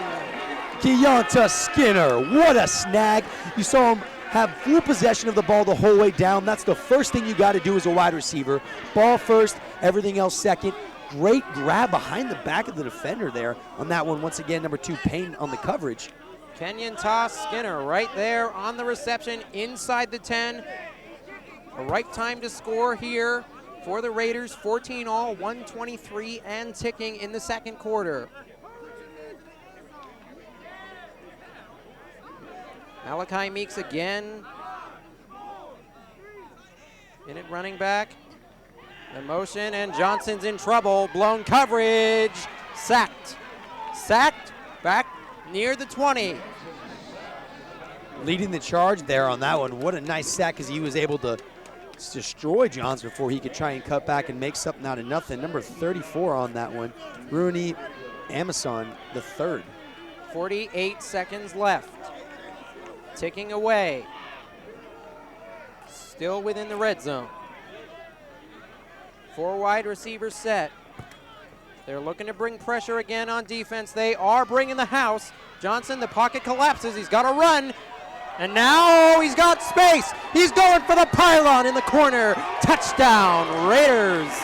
Isaiah Johnson, what can't this kid do? Second rushing touchdown tonight, as he has 5 on the year. And the leading rusher for Moorpark College. A massive score. There is a player down on the field. Looks to be an injury. We will check on that shortly. Coaching staff is going out there to check on that injured player, but a big score for the Raiders. They are up 6, 20-14 with the extra point upcoming. 22.9 seconds remaining in the half. And as they check on this player, and as we conclude the half, Nick, Moorpark has battled to take the lead, but El Camino is still within striking distance. What do we see from El Camino that they can address on defense heading into the second half? Heading into the second half, what El Camino can fix is how to ultimately stop the run. Now, if they can stop the run, it then allows El Camino to have more coverage over the pass game, because when you allow the pass game to build, as Moorpark's been able to do tonight, when you have the run, you can build a pass off of it. If you only can pass, like Moorpark's had trouble with the last couple weeks, then it becomes very predictable for a defense to ultimately understand what Moorpark's going to come out with, whether it's a 5 wide, 4 wide, a tight end set. It doesn't matter what they come out with if the defense knows you're always going to pass the ball. You can play a lot more zone. You don't have to be so tied up about man unless you have the coverage to do a man coverage. So it really shuts down the options for an offense. Now, because Moorpark's been able to have so much success tonight with the run game, as we just saw right there in Isaiah Johnson, that was not a designed run, by the way. As you could tell, he was under a lot of pressure. But because he's had success with the run, it keeps the defense honest. So for El Camino to ultimately come away with this victory, to come away with adjustments and that can help them lead to a victory, what they need to do is they need to figure out how to stop the run. And to be specific, stop Isaiah Johnson every time he's flushed out of the pocket. And that was number 68, Jose Reyes, coming off the field. We will get a report from Ryan in just a minute, right after this extra point try. And the snap will be underway in a matter of moments. Here it is. Held. Kick is up, and it is blocked. Picked up. And in the end zone, they're going to run it out. Still no tackle. He's still running, staying on his feet, and knocked out with a flag on the play. That is number 24, Alfredo Reyes. And some chippiness at the end.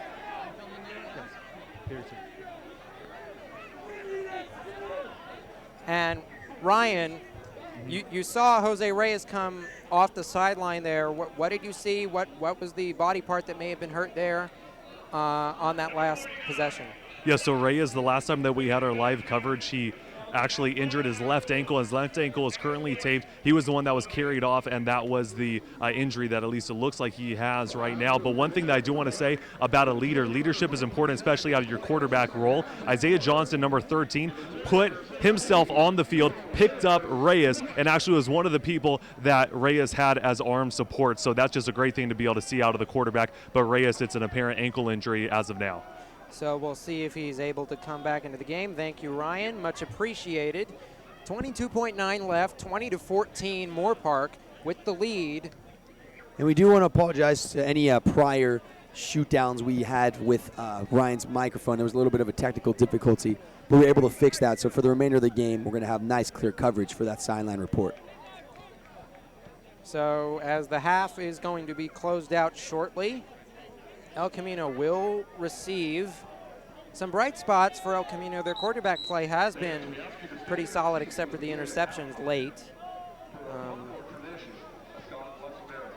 Now, there is a possibility that the Warriors could score. I know they are down by 6 points, and there's just 22.9 seconds remaining, and the clock is going to tick off, of course, unless it is fair caught. But I think that if you're El Camino, you don't really want to do anything that's worth risking.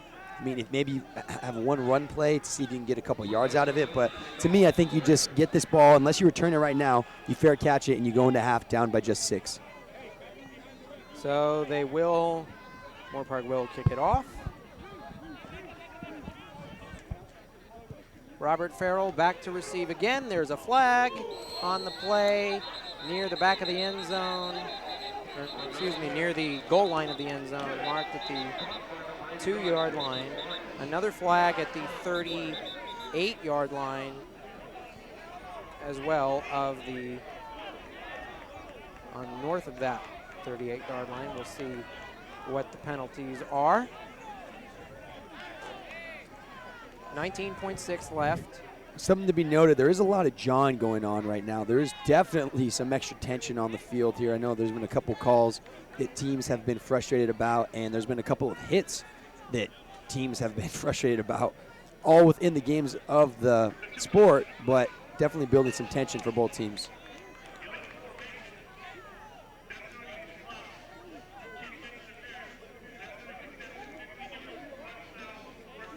So there was a kick-catch interference and an illegal formation. The kick-catch interference is accepted. It is a 15-yard penalty, which, because of the pooch kick, will move the ball north of the 50 for El Camino, setting them up in prime field position to score. They will mark it at the 42. And something to be noted as well, I mean, because of the pooch kick, it really now affects, with that penalty, it affects Moorpark. The Warriors could score a field goal here. They do have some timeouts remaining. That's going to be a free play. There's another flag going long and picked. No, they say he is out of bounds. So it is incomplete, but the flag, there is a flag on the play. We will see who it's on. If it went against Moorpark, that was just a free play. Number 5 for El Camino is limping, James Randolph, and he's going down now. He's gone down. So they will tend to him momentarily. And the Moorpark secondary, Nick, has had a lot of opportunities early in this game. A couple of picks already, some opportunities to have even more on the ledger. What are you seeing from this secondary, which is having a standout game so far this year? We haven't seen it quite yet from the secondary. Well, I think since the first drive, they've gotten a lot better. The first drive, we saw Tariq Johnson, be a large part of the success with the amount of wildcat he ran, and every time that they threw him, he was able to catch that ball. But they're really shutting down Johnson and Farrell this far in the game. So that's where the success is coming from. And with a team that is known for passing more than they are running in the Warriors, Moorpark's done a great job of shutting down their favorite side of the ball. 13 seconds left. Oh, he takes a shot at the end, and it is incomplete. Jarrell Mickens was intended on the reception. 8.7 seconds left in the half. See if El Camino elects to go with like a quick out route, trying to get on the fringe of field goal range, or if they choose to take a shot deep. Moorpark is packing the secondary. Roll to the right, throw, and it is picked. It is picked. This time there is no flags. Number 7, Quentin Palmer, someone that we haven't talked about too much this year, coming up with a nice stop. That's how you end a drive, and that's how you end the half, with momentum back on your side, with the lead on your side. Moorpark's defense playing lights out tonight here at home at Griffith Stadium. And Moorpark will go into the locker room with a very jovial mood, especially on the defensive side of the ball. There is a flag down at the 43-yard line. The officials conferring.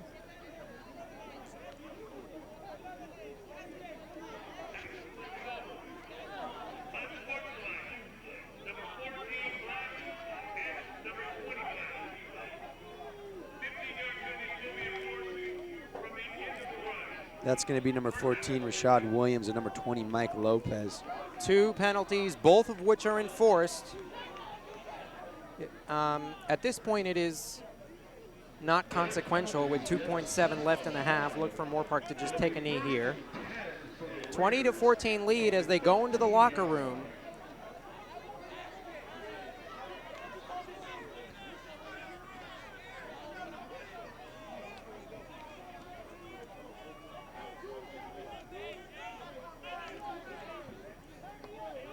They are in a kneel formation.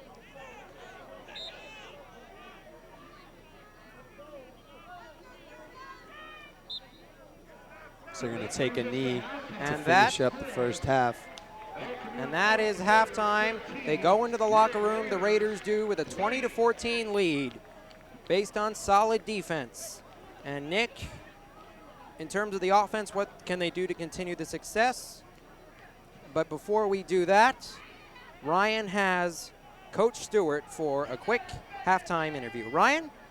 Yes, Justin, I do have head coach Michael Stewart out here for the Moorpark Raiders, coming out 20-14 lead at halftime. What do you need to adjust to be able to up that lead and make sure they don't score any more points? So in the first half, obviously, I think we could play with this team offensively, defensively. It shows in the scoreboard, but we're hurting ourselves in this game, and we're penalizing ourselves a little too much.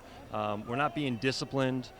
Things like that last interception, we have guys running on the field, uncharacteristic stuff, and that stuff's going to end up hurting us in the end of the day. So we got to clean it up. Our special teams, we're going to make sure we don't do any more of those 10-yard pooch punts, because every time we do it, it's committing a penalty. So we're getting a great field position. I would just say defense is responding, doing a great job, held them out of the end zone with 14 points. So. Yeah, and speaking about defense, 14 points, but it seems like it's really electrifying. They're able to stop them. The first 4 drives were 3 and outs and punts as well. So how proud were you of your defense, and what can you kind of be able to lead into that second half and continue to do? Proud of the guys. I think the coaches got to clean it up with the substitutions. We hurt ourselves twice on third downs, which is putting too many guys on the field. So I think that's on us as a staff, but the players are playing great. They're doing a great job tackling with big arms. So I'm proud of them. The scheme's working. Now we just got to carry it over to the second half. Last question, Coach. El Camino known for the rush defense, 61 yards given up per game, but it seems like you guys are having a lot of success on the ground. What has led to that success, and why are you guys able to just have that much success on the run? I think our O-line has grown a lot since week 1. They're playing together as a group a lot better.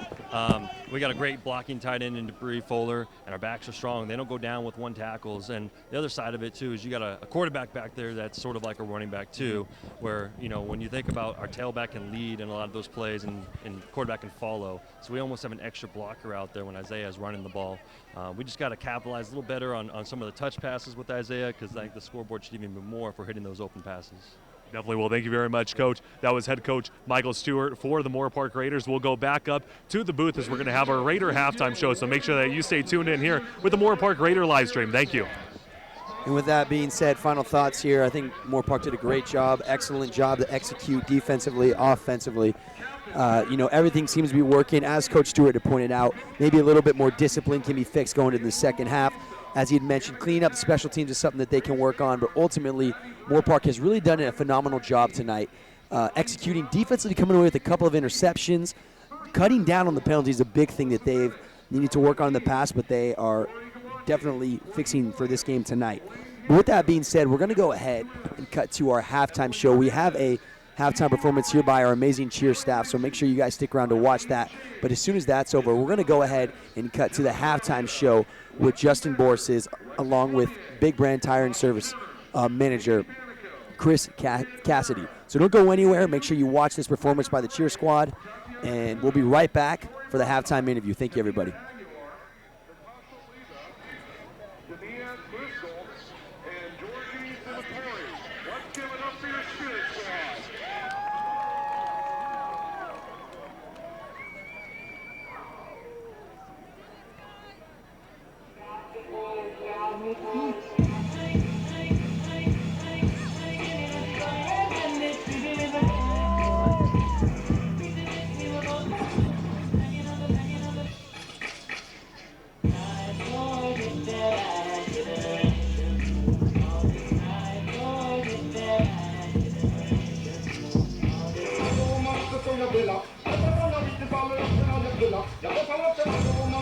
Villa.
And we are live here for the Moorpark Raider halftime show. I am joined by Chris Cassidy. He's the creative and marketing director for Big Brand Tires and Service. Chris, thank you for joining us, and thank you for being a big sponsor for tonight's game. Let's start with this. How has your company, in terms of what you've been doing, helped with community outreach?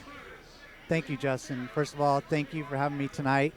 Big Brand Tire and Service, we're very involved with our community. Any opportunity we have to give back to our community, we love doing it. It's our customers that got us here where we are. 50 years we've been in business now, and it's all thanks to our community. And you just mentioned the 50-year anniversary of your company. How has you been able to maintain the longevity of your products in terms of helping this community understand what you do and having a competitive product out there for this community? Well, it really starts with family. This is a local family-owned business. And our founder started the company in Santa Barbara back in 1969.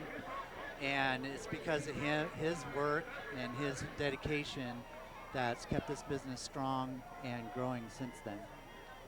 And it was mentioned a little bit here earlier. You are a founder of the Big Tire Giveaway here. How did that promotion come about, and can you help our viewers understand what that promotion is and why it is so important? Yeah, the Big Tire Giveaway, we started about 4 years ago. We actually originally started up north at Cal Poly University, and much success with it there. The whole idea is to give back to the students in the community. We all know how it is putting yourself through college. They don't have a lot of money, so by giving them an opportunity to win a free set of Michelin tires at a $500 retail value, is something they really appreciate and we enjoy doing. And you spoke about the Moorpark community in detail a little bit. How have you had some personal interactions with members, customers that you've had that have impacted you in a personal way and that you can continue to show within your work and your company? Really, it's just the love that we see. Our tagline is big on fast, big on friendly, and it was created by our customers. It's what they tell us in our reviews, and we really took that to heart. And everywhere I go, whether it's here at Moorpark College, whether it's in our stores in the area, everybody loves us. They come up to us. They tell us how much they love our service and the products that we offer, and it's just a pleasure to be here. Well, Chris, thank you so much for your time. Thank you for being a sponsor here for tonight's game. Chris Cassidy, the Creative and Marketing Director for Big Brand Tires and Service. We'll be back for the second half of Moorpark versus El Camino College right after this.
There was just a break.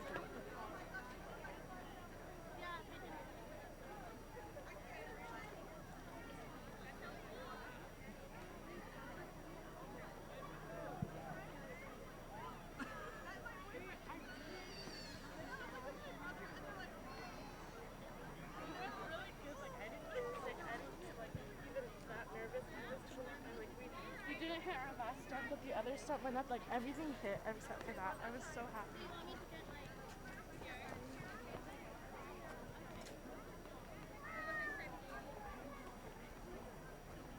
I wish you were here. Huh?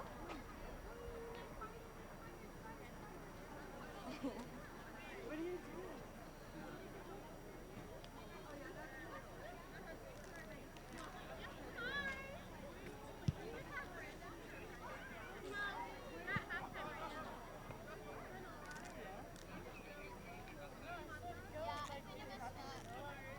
Do something for me because I can't do shit.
And we are back live here for the start of the second half. Moorpark leads 20-14 as we get underway here in the third quarter. Nick, from what we saw in that first half, what are the adjustments that El Camino needs to make, and what can Moorpark do to continue their success? The adjustments that El Camino needs to make, as we talked about a little bit before going into halftime, is how to stop the run. So defensively, El Camino, who only allows 61 yards per game for the rushing. This week alone, this first half alone, they've already given up 114. So almost double what they usually allow all game. They've given up double that in the first half. So they have to adjust that. As far as Moorpark, Mike Stewart talked about it a little bit before here, but they got to clean up the special teams. They need, as of course we saw one PAT, actually both PAT blocked, but one of them didn't make it. Also working about things such as cleaning up substitutions, which he said the staff can fix. Other than that, Moorpark is looking A-OK. And El Camino, though, with a few adjustments, can switch up everything.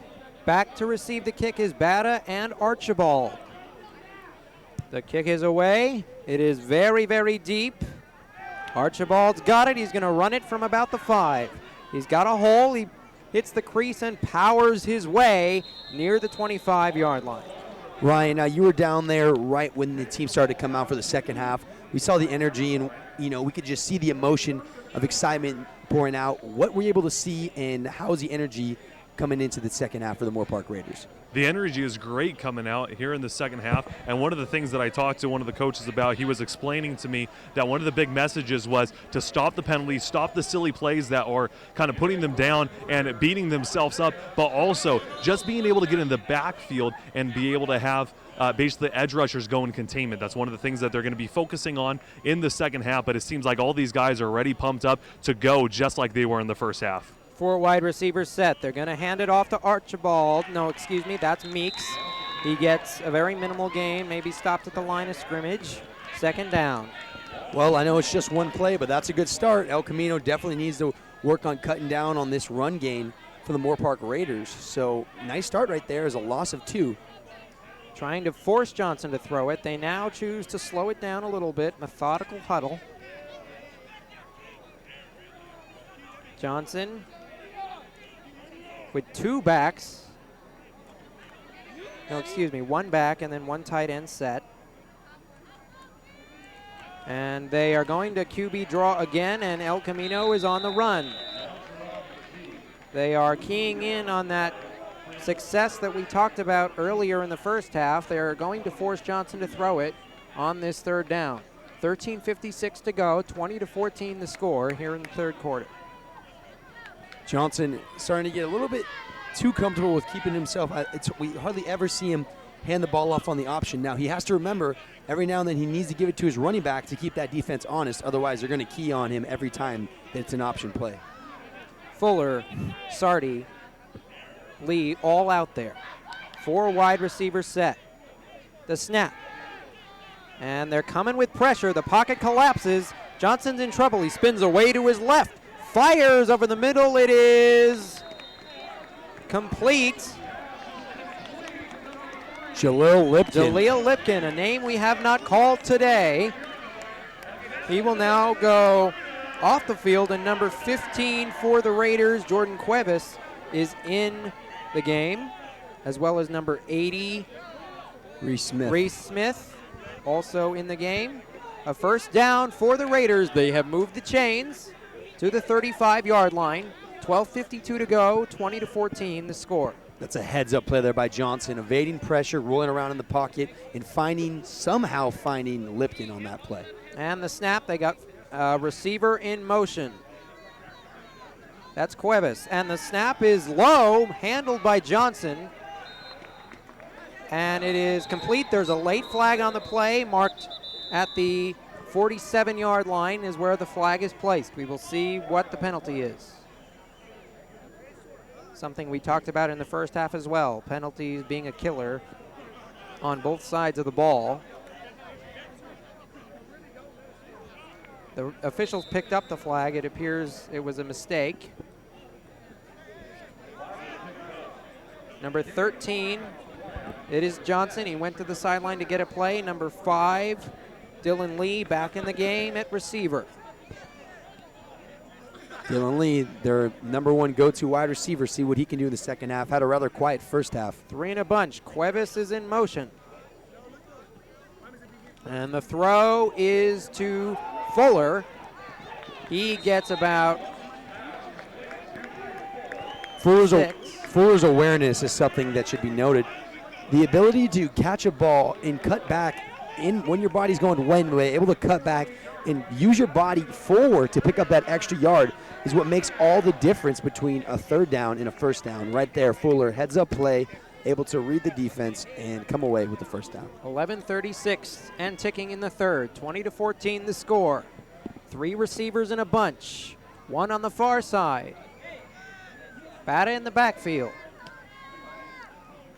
And in motion is Cuevas again. They are using him more this half. The snap. And it is a design QB run. Johnson looks for a hole and then goes down before he can get hit at the 48-yard line. Johnson looked to be tripped up over his own 2 feet on that one. 11:05 and ticking. Number 11 has come off, Kenyon Tuskiner.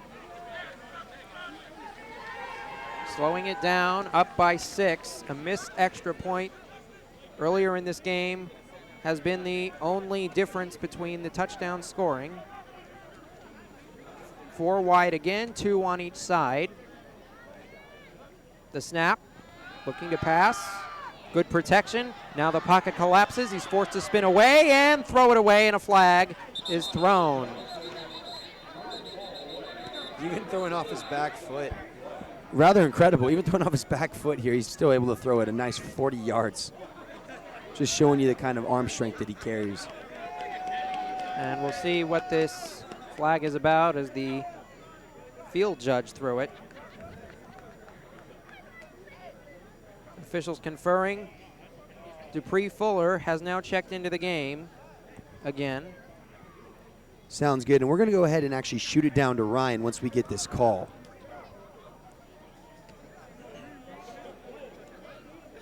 And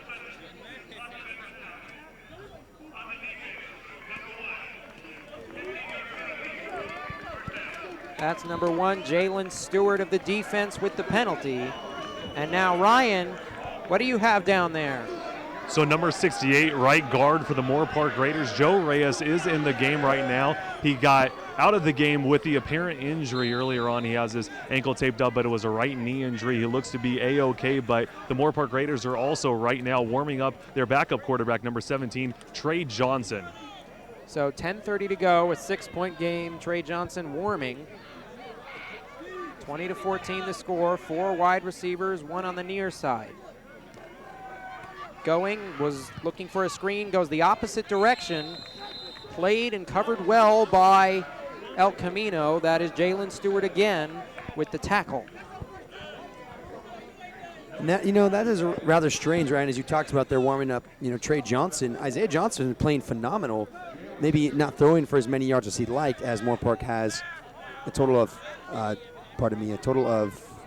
only 224 total offensive yards, but maybe not as many passing yards as he'd like with just 110. But rushing the ball, Isaiah Johnson's playing phenomenal, so maybe they're just warming up Trey just in case, they plan on putting him in later on in this game. Blake Batarse is in. And now Johnson looks to throw. He's going for Batarse, and it's a little high and tackled. So it is incomplete with 9:41 in the third quarter. And that's a route they love to go to with Batarse, that post route. He seems to always find a way to get open right there off his hands. He knows he's got to catch that. He'll come back out on the next one and recover from that. But you got to have a short-term memory when it comes to football. Sardi comes back in. The defense substitutes as well.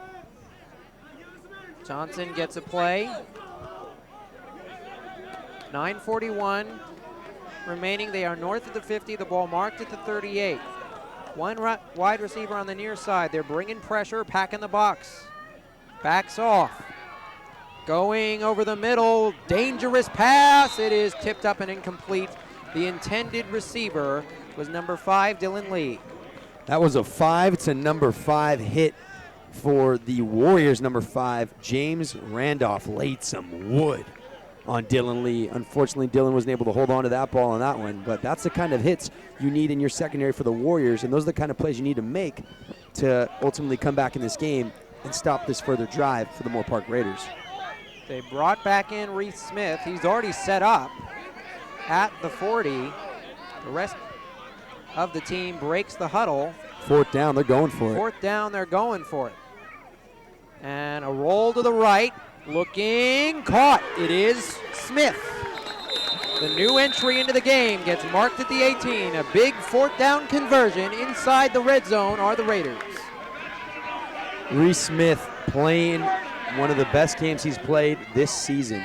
Early on in the game, we saw him come off the field as he took a little stinger down to his leg, but since then, really picked up the pace. As soon as he got back on the field, in fact, catch that one ball from one of his receivers on that trickery play, and just always seems to be there whenever it's a 3rd and long, 4th and long, or when Johnson is under pressure. Smith is the go-to guy. He's really taken over for Lee tonight, as Lee's been a lot more quieter.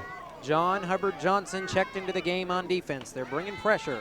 And another play action. He had a man open. It would have been a touchdown, but it is incomplete. It is number 84. That is Alex Sardi again.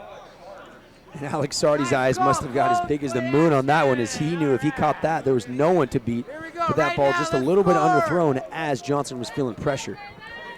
And 8:56 to go. Left in the third quarter, 20-14 the score. Zach Jones did check out of the game. He is back in now, along with Sardi. Kenyon Toskinner and Jordan Cuevas on the far side. That's some speedsters for you right there. Malachi Meeks at running back in the snap. And they're going for the pylon. Caught. And he is inbounds with a touchdown. There's a flag in the backfield. We will see who it is on, but for now, the touchdown has been called.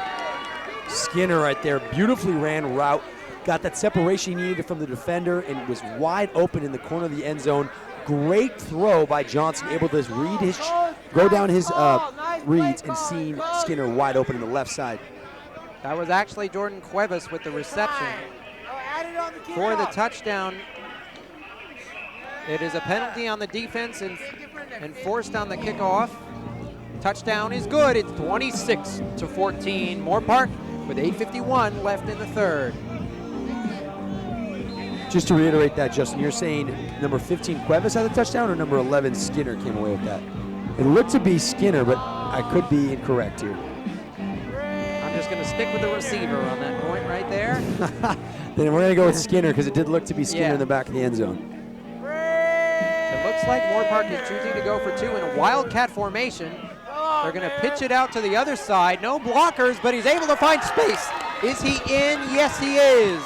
A two-point conversion is good, and Moorpark goes up by 2 touchdowns, 28-14 the score. Justin was so excited, his voice gave out on that one. Yes. That's the amount of excitement we're talking about. Moorpark is playing phenomenal football tonight. Everybody from the offensive line to the running back core to Johnson himself to the receiving core, everyone is playing phenomenal football tonight, and it shows. They're able to pass the ball, run the ball. Johnson has the time in the pocket. Defense is coming away with turnovers. Stewart can't be much more proud of this team. 8:51 left in the third. A big 2-point conversion. And now, Ryan, you have something down on the sideline. What do we got going on down there? Yeah, so basically throughout the entire drive, just the confidence that they're displaying in their wide receivers. Blake Batarse went out to Reese Smith. They were saying, hey, you guys got this, you guys got that. They're going towards them. They don't have any defense against you. It seems like this team is just exuding confidence right now. Ivory Jackson trying to get everybody pumped up. He was running around the whole entire sideline saying, hey, guys, let's light this up. Let's make sure that we get our guys out on the field all pumped up. He was chanting the offensive line even. So it's just a lot of confidence we're seeing for the Moorpark sideline tonight. Kick is away. It's a pooch kick. It is out of bounds, and the flag will come. Another flag late. There was a scrum near the sideline. And a third has been thrown. Multiple flags thrown there. We see number 45 for the Warriors grabbing his arm. That's Laven Card. and he looks to be in a little bit of pain on his arm as there was a couple of hits right down there by the 15-yard line. Ryan, you were down there on the field on that one too. Were you able to see what happened on that play? So there was basically a big pileup out there. It seems like some guys are just getting some extra emotions out on the field. You usually see it a lot. We saw earlier on in the game there was a bit of chippiness, and it seems like that's continuing on into the second half. Both teams, however, athletic trainers and coaches were able to separate their players before anything escalated too far. So that is great, and the referees were able to throw the flags at the correct time. But there was just kind of a little extra antics. Everybody has extra emotions in this game right now. So the officials will sort this out as there are multiple flags on the play. The staff is conferring. 3 on flags. The Moorpark sideline. 3 flags. That's a number you don't see often.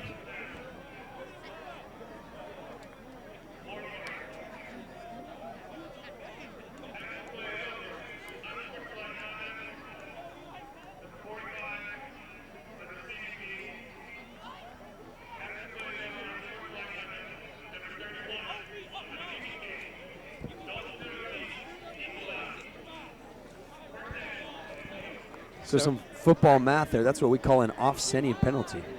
So those will cancel out. It will be first down.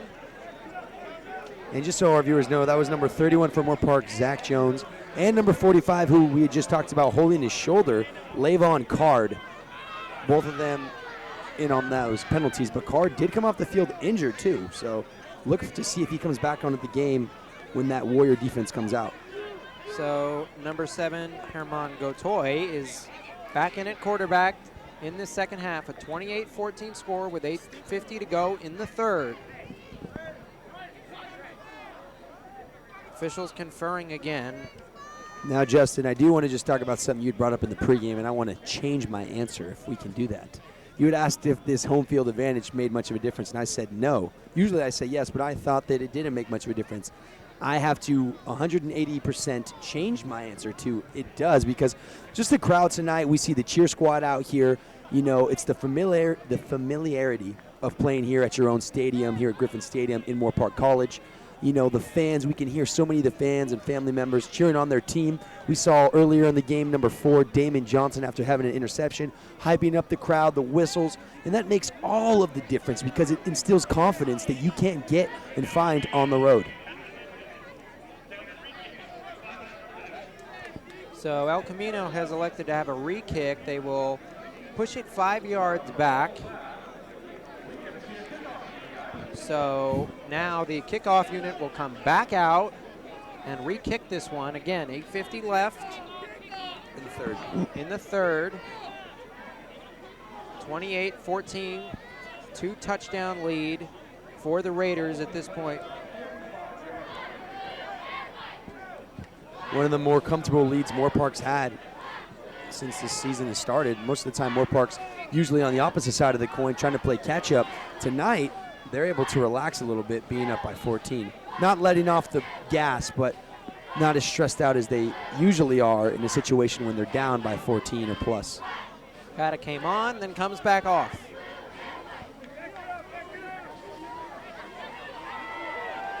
They will set. Kind of interesting, somewhat of a pooch kick, as you talked about on that previous play, Justin. But Mike Stewart, before going into halftime, talked about how he wanted to avoid pooch kicks because of that exact reason, penalties. And the kick is away. It's another pooch kick. And it squirts through the legs. And now it is picked up. And the Moorpark team is trying to tackle him, and they do. And a great special teams coverage by the Raiders. A mistake made, as we now got a lot of action and a lot of flags coming in from the sideline. A lot of chippiness at the end of that play. Both staffs trying to calm their teams down, get them back to the sideline and reset here as the officials will sort this out. That was number 83, Robert Farrell, who misjudged the kick and nearly muffed it, leading to the tackle inside the 15. And now it's at this point of the game where you have to keep a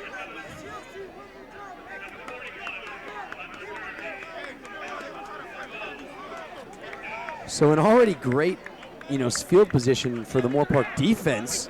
And then on top of that, personal fouls by number 41. Malachi McMahon. Malachi McMahon is going to push them back to about the 5-yard line. So they are backed up near their own end zone to start this drive with 8:15 to go. 28-14 the score here in the third. They do have 4 wide receivers, 1 on the far side. The defense, only 3 in the box, playing coverage in the secondary. Looking for the crossing route, can't find it. Trying to get out of the end zone and doesn't. Scrambles and runs for a couple. Knocked out of bounds at around the 7. Gotoy will be marked. 2nd and 9, a 1-yard pickup. That was Antoine Wynn on the tackle. 2nd and 7. Lopez looks to be a little confused. He was trying to get the call from coach. He now presses on defense up at the 10. A lot of confusion on the field right now. And they're going long again. It's out of bounds.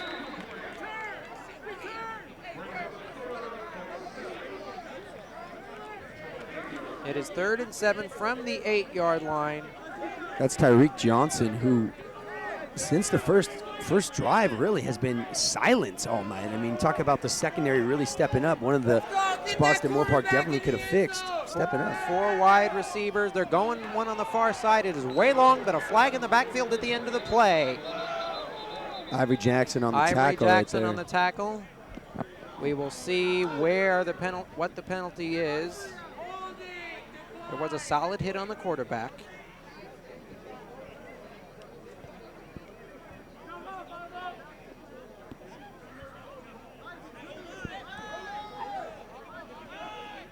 He's going to come off the field right now. They're going to call roughing the passer here against Jackson. That's going to take that 3rd down, which would have been a 4th down, and now give the Warriors a fresh set of downs. These mental mistakes is what hurts Moorpark. Playing a little bit more careless than they were in the first half. Have to be careful. Being up 14 points can be great and dandy until, before you know it, it's a tie game. So now it will be a 1st down from that penalty, a run. Gain of a couple. Takes the ball to the 28, a 2nd down. 7:16 left in the quarter and ticking, 28-14. Still the score here.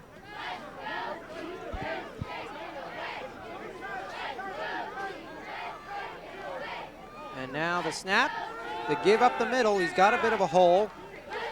That is number 8, Sean Prayshon right there. All right, we're gonna shoot down to Ryan, who's down there with star wide receiver Dylan Lee. Got a little bit of info for us. Go ahead, Ryan. How you doing? Yeah, so as you were saying, Nick, I'm alongside wide receiver Dylan Lee, number 5 of the Moorpark Raiders, has been one of the number 1 wide receivers for this team, putting up 28 points so far in this game. What can you say about your offensive performance out here? I can just say we had a great game plan coming to the game. All week we've been watching film, trying to find out everything they do, just researching the players, just getting a lot of background information and sticking to the game plan. Coach Stu calling great plays out there today. One of the things the coach was telling us is the penalties and trying to limit those.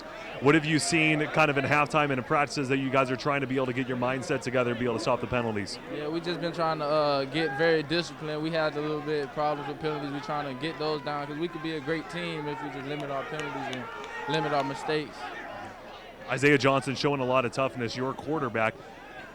Having a quarterback like that just kind of puts his helmet down, is a lead blocker sometimes even for running backs. What is it like to be able to have a guy that is just hard-nosed and puts his body on the line for the team?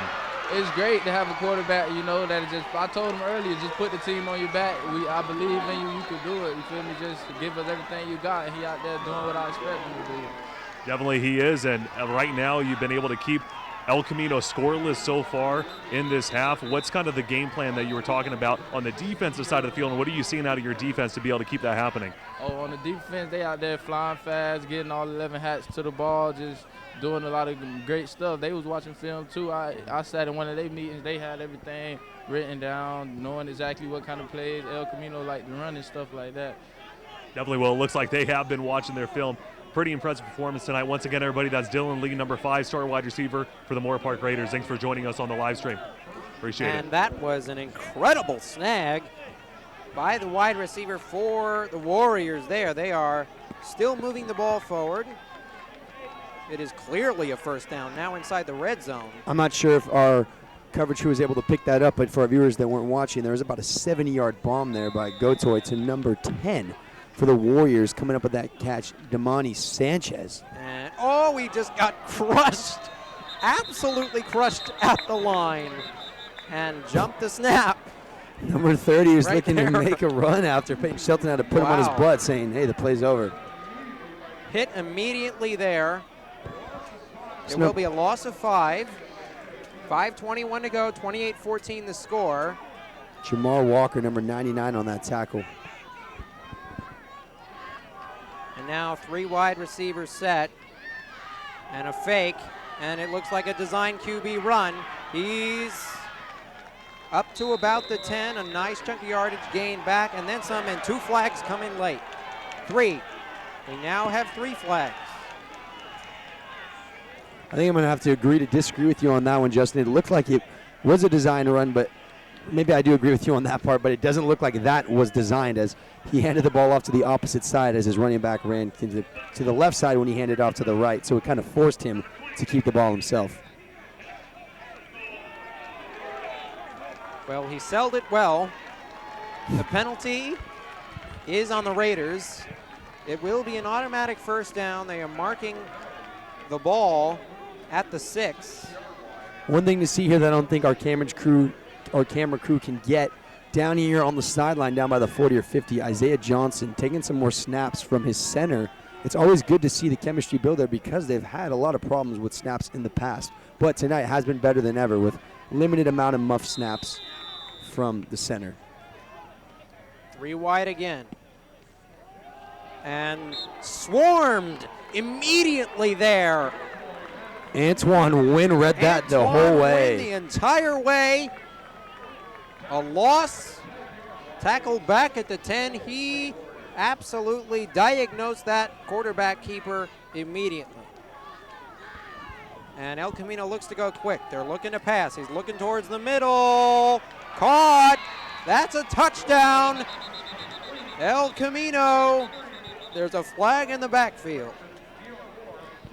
Ivory Jackson signaling that it's going against El Camino, which would, in case, take away this touchdown. We will wait to see for the call. 4:28 left in the third, 28-14 the score. And as we had alluded to, that is going to go against the El Camino Warriors, and that is going to be a 10-yard penalty block in the back that is going to take away those 6 points and instead put them 10 yards further back. Countless mistakes, countless errors. So they mark the ball back at the 20. 4 wide receivers set, and now whistles blow. There's a timeout. Moorpark's going to take a timeout. Moorpark will call it. And while we do have a moment, we would like to thank some more of our sponsors. Once again, without them, we would not be able to have this live stream and this broadcast for you, so we would like to thank them for all of their efforts. U.S. Army, go on business trips with a company like no other. U.S. Army. Big Brand Tire and Service, big on fast, big on friendly. Wells Fargo Bank. Wells Fargo is recommitting to help all of our customers succeed financially. Wells Fargo, established 1852, reestablished 2018. UCLA Health is a proud sponsor of Moorpark College Athletics. With neighborhood offices in Simi Valley, Porter Ranch, Thousand Oaks, Ventura, and Westlake Village, the very best care is now closer to you. UCLA Health, it begins with you. Pegasus Transit, we are the answer to your transportation needs. And we are back as now, again, the ball is marked at the 20, following the penalty. 4:28 left in the third. 28-14 the score. Moorpark Raiders do lead. 4 wide receivers set. And they look to the sideline again for play.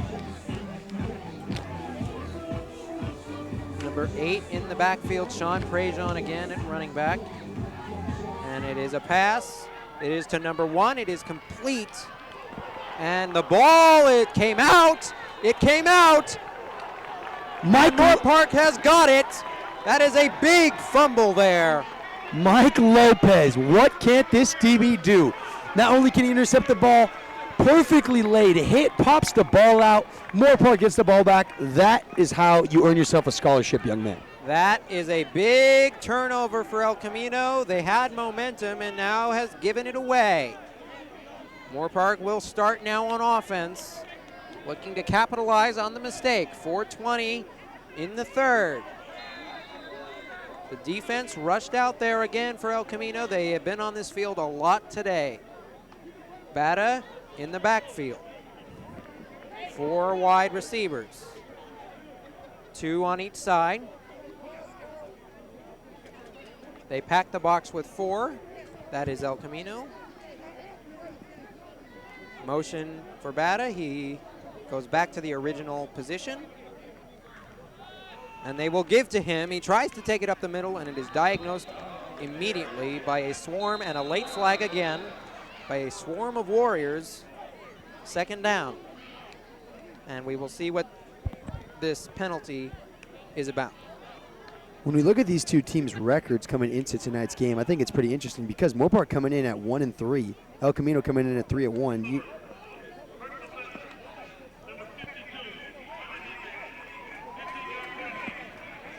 So that's going to be enforced. But as I was saying, both these teams coming in with, in fact, mirroring records. Moorpark 1-3, El Camino 3-1.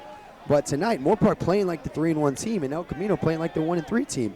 Now, I think that Moorpark's strength and schedule might be just a little bit more challenging playing teams like Saddleback, who we talked about was number 2 in California, Cerritos, Palomar, and Glendale.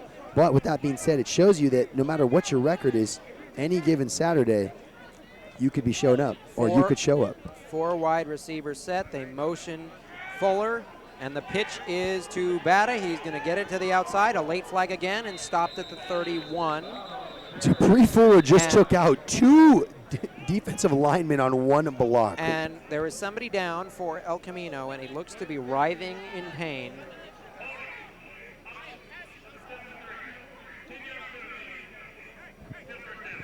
And we'll check on that injury in a few. But while we have a moment, let's thank some more of our sponsors. Once again, without them, we could not have this broadcast. We would like to thank them for their efforts. In-N-Out Burger, freshness you can taste. Simi Valley Auto Center, proud to sponsor Moorpark College Athletics. DCH Lexus of Oxnard, proudly supporting education in Moorpark College. And while we have a moment, Ryan does have a player down on the sideline. Ryan, who you got? Yes, definitely. I got number 20, Mike Lopez here for the Moorpark Raiders. You came up with a couple of interceptions this season, getting a fumble as well. What has been your mindset and your process going out on the field and just disrupting the other offense? Really, I'm just thinking about I just have to get out. I just got to get out. I'm at a JUCO level right now. It's not the level I think I should be at, but I'm here for a reason. God put me here, so I just got to grind. Just got to grind it out. Go out there with my teammates, play good. just stay as a team, stay together, stay locked in, and that's it. Just get the job done. Definitely, that's what you got to do. 14 points. You've been able to hold them scoreless in the second half. How have you been able to do that? We just stick to our assignments. We just got to be disciplined. Don't bite on anything low. Just stay deep. If you got to go deep, stay low. If you got to stay low, we're getting right now. We're locking in right now. A lot of penalties so far in this game. What has kind of been your guys' mindset to be able to limit those and not kind of shoot yourself in your own foot, I guess you could say? All of those is really just after plays, celebrating after plays. We just got to keep it down, keep it calm, keep it behind the lines, really. Definitely. So far, 1-3 this season. If you guys are able to hold on 2-3, what's kind of your outlook for the season? What are you kind of looking to be able to do this season for this team? Looking to shock the world because, obviously a couple of years I heard that this team, has been on the lower end, but we're just trying to shock the world and just get as many dubs as we can. Definitely. Well, that's great. Thank you very much, Mike Lopez. Once again, number 20 for the Moorpark Raiders joining us. Back to you guys up in the booth. Well, that's funny that you have Mike Lopez there. I just talked to him about how doing plays like that is how you earn scholarships at D1 levels. And right there, as he talked about, he understands he's at the JUCO level and he's just trying to do whatever he can to get out. And great point and that he brought up himself, whatever it takes, he's going to get out. Right there, he is definitely showing the scouts that he wants to go to that next level. And both sidelines are kneeling. This appears to be a very severe injury. But while we do have a moment, we would like to thank some more of our sponsors while we do have time. Again, without them, we cannot have this broadcast. We will start with Penny Mac, let us tackle all your mortgage needs. Penny Mac, the lender you can call home. International Brotherhood of Electrical Workers, Southern California, life powered for 125 years. IBEW, local number 47, is a proud supporter of the Moorpark College Raiders. DCH Auto Group, delivering customer happiness. Corner Bakery, Cafe, Simi Town Center, proud to support Moorpark College. Athletics, breakfast, lunch, dinner, and catering.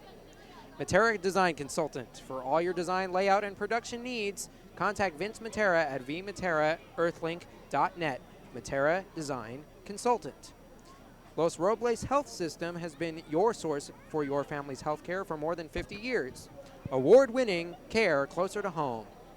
Custom Pie and the Bar Next Door. Wood-only oven pizza, 17 craft beers on tap, wine by the glass, appetizers, pasta, salad, and more. Home of the Raider Happy Hour after each home football game. Marketplace, official supplier of trophies, awards, gifts, and apparel of Moorpark College Athletics since 2007.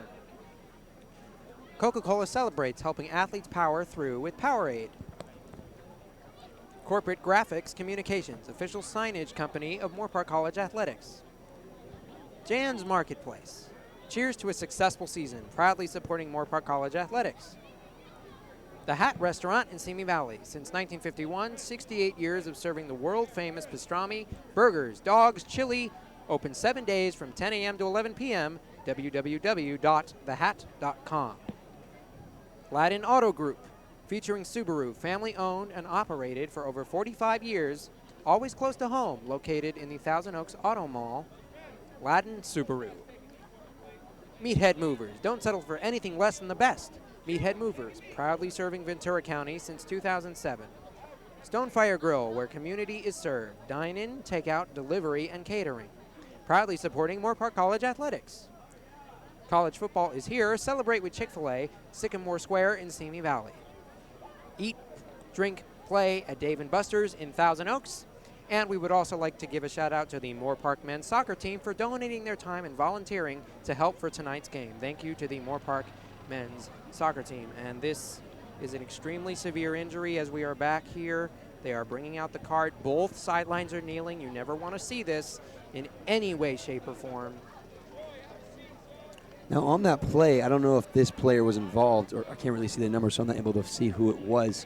It is great to see that both teams taking a knee, even the cheerleaders taking a knee out of respect. They are looking to get him on this cart, so that's why you see some clapping. Hopefully, thoughts and prayers out to the family of that athlete. But on that play, Dupree Fuller had laid a massive hit on two defensive line players for the Warriors, and both of them went down. I'm almost positive that one of them happens to be this young gentleman that's still down on the field. But it was a clean hit, but it was a very high-volumed play. You see right there, Dupree Fuller, kind of tapping the back on number 94, just kind of, saying like it's going to be all right. But, whenever you see anything like this is the part of the game that is horrible, nobody likes, but of course comes with it with such a high-contact game, is these injuries, and sometimes they can be season-ending or career-ending. So you hope that this young man is okay and he's able to recover back to his feet so he can come back next week or potentially this game somehow. So that player is being carted off. Again, we can't speculate on what the injury is, and the jersey number isn't currently visible as he is covering his face. So we can't speculate on who the player is as well at this point. I will tell you it is a 40s, and I think it was a 48, 49. Now, we're not for sure, but I am 100% sure it is someone in the 40s, so potentially a linebacker for them. Linebacker or fullback, defensive lineman. Yeah, defensive lineman potentially. Well. So the game has officially resumed. 3 wide receiver set. Johnson in the shotgun. Motion. The give. It's a wide receiver sweep. They're going, and he gets a block to the edge. He gets to about the 20. That was number 11, Kenyon Tuskinner. Kenyon Todd breaking that tackle right there, trying to cut up field, but not enough to get even back to the line of scrimmages. That's going to be a huge loss. 2nd and 21 as Dupree Fuller checks in. Blake Batarse is coming out for the Raiders. 3:07 left. 28-14 the score.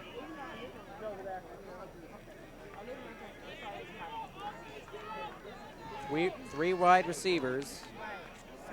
One in motion. They now go the other side. It will be a pass. He looks and completes. Bounces off a tackle and knocked out at about the 19. Dupree Fuller once again laying the wood. That time the number jersey is kind of covered. It looks to be either number 2. That was Kenyon Toscano on the reception. Right. Fuller, though, laid a hit on that one. Once again, put him on his butt. But Dupree Fuller comes to play. But the reason why you have to respect his game is that everything he does is clean and it's within the whistle. That's something that is, I think, should be noted, is that a lot of these players, you know, they might lay a hit, but it comes after the whistle or whatnot. Fuller plays 110%, and once that whistle stops, he stops. So 4 wide receivers set now, 2 on each side. The snap, he will pass, they look to pressure, picked up well, going deep and tipped up and incomplete. Johnson gave his receiver a shot.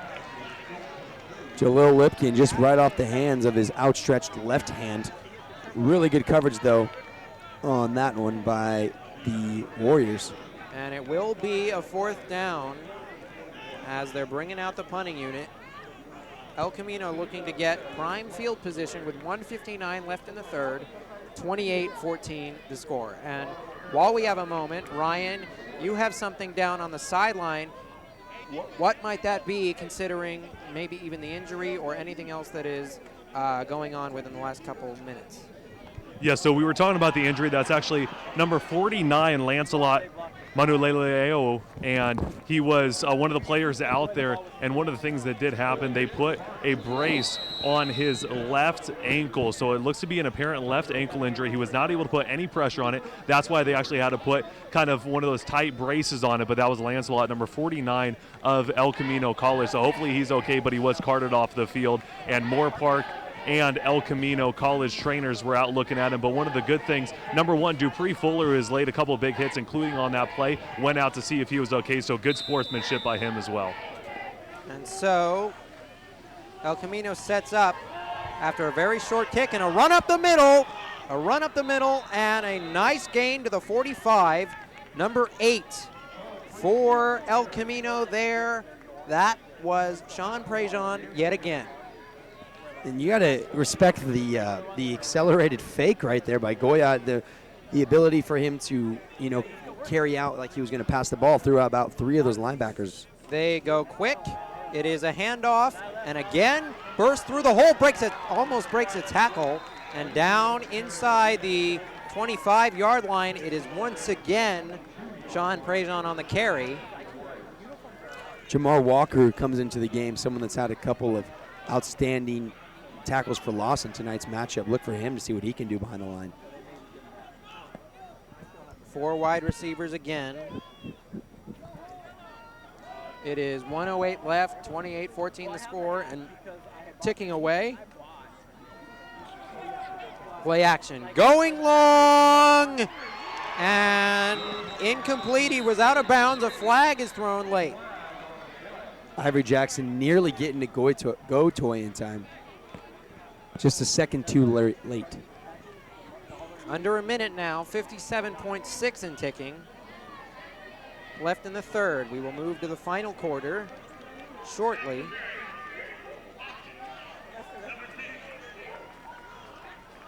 So that's going to go against number 10 of the El Camino Warriors. That is Damani Sanchez. Damani, who had that phenomenal one-handed reception earlier in the game when Ryan was giving us one of those updates on the sideline that I don't know if we were able to cover or not on our camera, but he had a 70-yard one-handed touchdown, snag.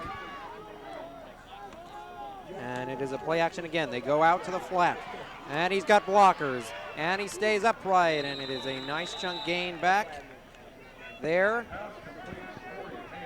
That is Corey Payne on the reception. Pick up 13, 2nd and 12 from the 34. Trying to make it manageable. They are on the fringe of field goal range here. 4 wide receivers, 3 on the near side. Another pass. Looking over the middle, complete. And he stays on his feet and gets in the end zone for a touchdown. What an effort by the receiver for the El Camino Warriors. And that is a big score with 19.7 to go. It cuts it to an 8-point game. The athleticism on that play was phenomenal, incredible, I should say. Right there, keeping his hand down and somehow able to jump across the end zone with two defenders on him. Those are the kind of plays you need to get yourself back in this game. And as Justin had just said, just 19.7 seconds remaining here in the third quarter, down by a mere 8 points after this PAT. If it is good, a one-possession, 7-point game. So phenomenal catch right there on that one. Big going into the fourth quarter to get that score, maintain momentum. And now the extra point will be on the way. The kick is up, and the kick is good. It is 28-21 with 19.7 to go here in the third. And that's what we had talked about. Moorpark, they were playing a little bit more lackadaisical coming into the second half. Now their third quarter still remaining, just a couple seconds left, but we're still here in the third quarter, and now the lead is cut down to a mere 7 points. So Moorpark kind of in a hurried up mode to keep this lead and ultimately open it up to a little bit larger than they would like at just a 7-point game. 19.7 left in the quarter. Moorpark looks to respond and maintain an edge. Bada back to return. We haven't seen him return the ball yet tonight, but he could be a brutal force if the ball comes his way. So El Camino will kick off. It is number 81 to kick off. Campbell Geddes. And it looks like it's Archibald again to receive. He gets the edge and stays in bounds and gets knocked out. He stepped out at the 25, and that's where they will mark it to start this drive with 10.2 left in the quarter. Let's see if Moorpark maintains an aggressive approach or looks to bleed clock in the final quarter of the game. Your thoughts, Nick, on that idea? Do you think they will stay aggressive for this last play of the game? Last play of the quarter, yes. The quarter, pardon me. Do you think they'll stay aggressive for the remainder of the game or the? Yeah, well, in this case, it would be the remainder of the game. Yeah, I do. Yeah, I absolutely think that they're going to play aggressive, but maybe implement the run a little bit more than the pass because they do have the lead, but and not shy away from it. Sardi's in motion. They're going to give to the running back. He has a crease, and he gets a gain of 4. Gets the ball to the 30. It was Archibald on the carry. It's a gain of 5, 2nd and 5. And that will be the end of the third. It is 28-21 as we head to the fourth. It will be dramatic here at Raider Stadium for the final 15 minutes. I love that. It's going to be dramatic. It is going to be exciting. It's going to bring everything in. This is the last quarter of the game here. Moorpark up by just 7 points. And as Justin said, it's going to be dramatic. Stay in the cinemas, folks. That's right. It's going to be a fun one. Justin's a big theater guy. Well, with that being said, I do believe that this game, as Justin had talked about, will be very exciting as we have just 1 quarter to go here. They are up by just a mere 7 points, but El Camino coming back. They are looking better than they have the whole first half with, catching a break, whatnot, and scoring a touchdown. Moorpark still scoreless in the second half.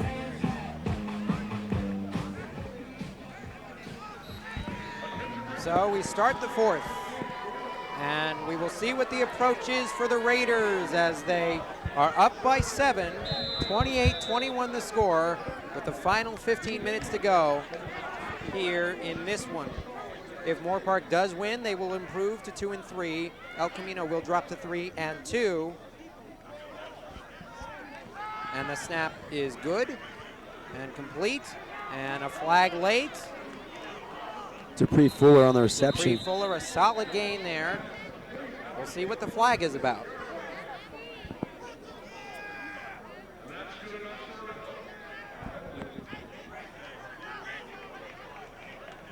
And it looks like they're moving backwards. That is the Raiders.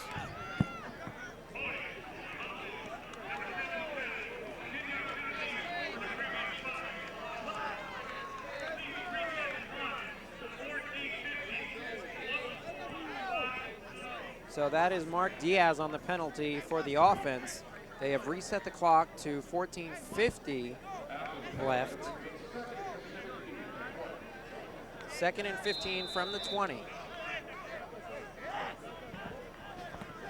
14:46 ticking. 3 wide receivers near side, 1 on the far side. Archibald in the backfield. They look to bring pressure. And now it's a design run again, and Johnson just goes down. The run game has definitely been slowed up, if not stopped completely, in the second half by the Warriors defense. As you had asked me before going into halftime, Justin, what was the improvements that the Warriors needed to make to have success and a chance to win this game? And I talked about the run game, shutting it down for Moorpark.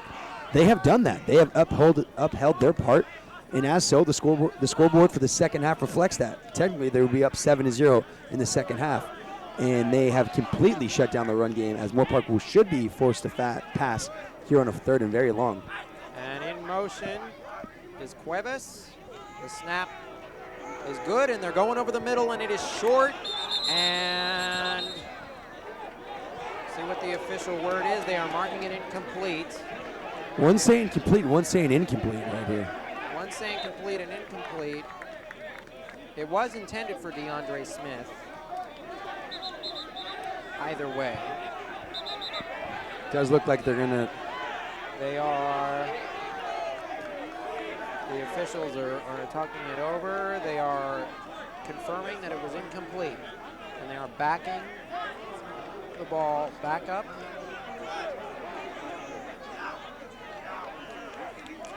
Interesting that Troy Smith has come into the game.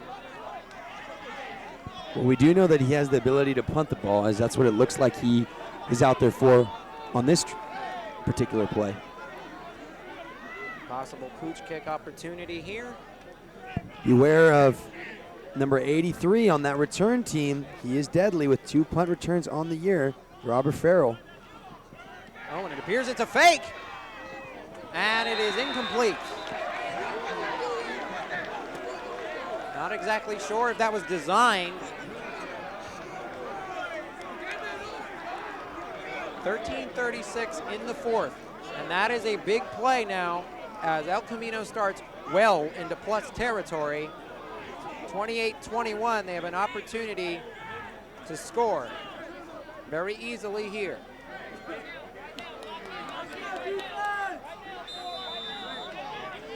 And can they capitalize? 4 wide receivers, 2 on each side. And they're going to run it up the middle. It is a gain of about 5, maybe 6. The Warriors doing everything right now. They understand that though they're down by 7, it doesn't hurt to run the ball. They can set up the pass that way. And flags come in. Herman Goetoy will try to lead his team to a tie possibility. 13-14.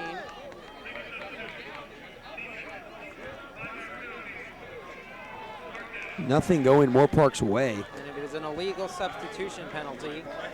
They will move the ball to the 9-yard line. They are in prime position now. 28-21. Moorpark still leads. They're going to run, and it's a gain of a couple. It's Goetoy on the keep.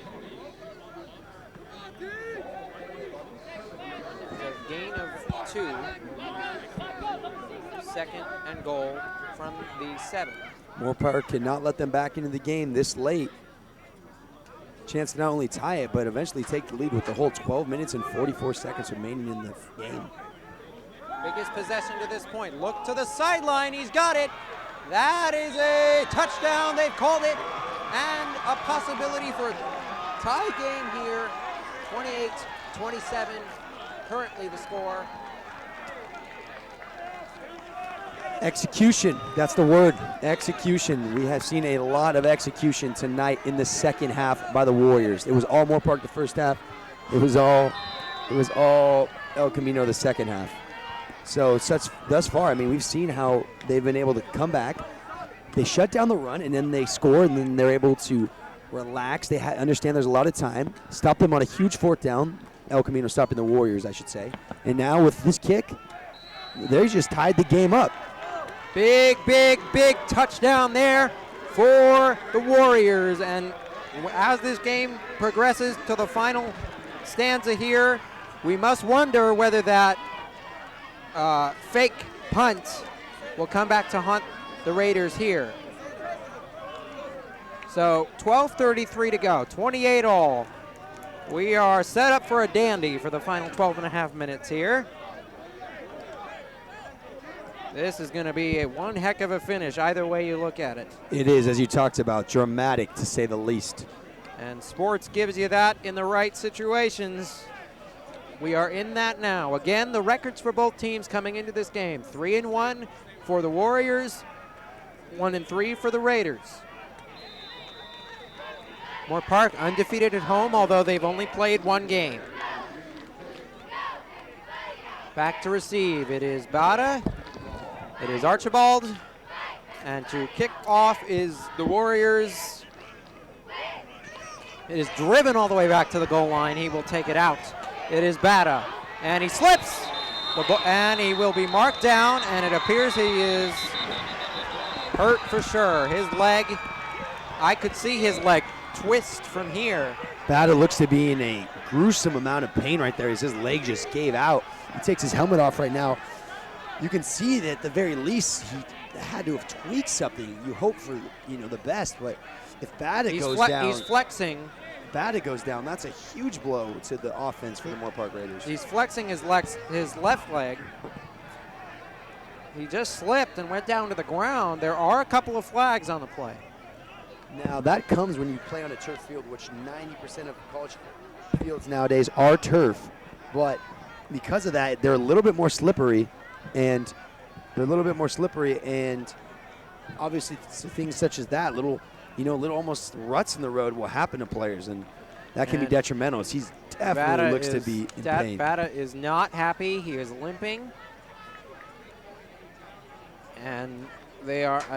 I'm sure they're deciding whether he needs help completely off the field or if he can get off under his own power. He does have the Moorpark training staff by his side.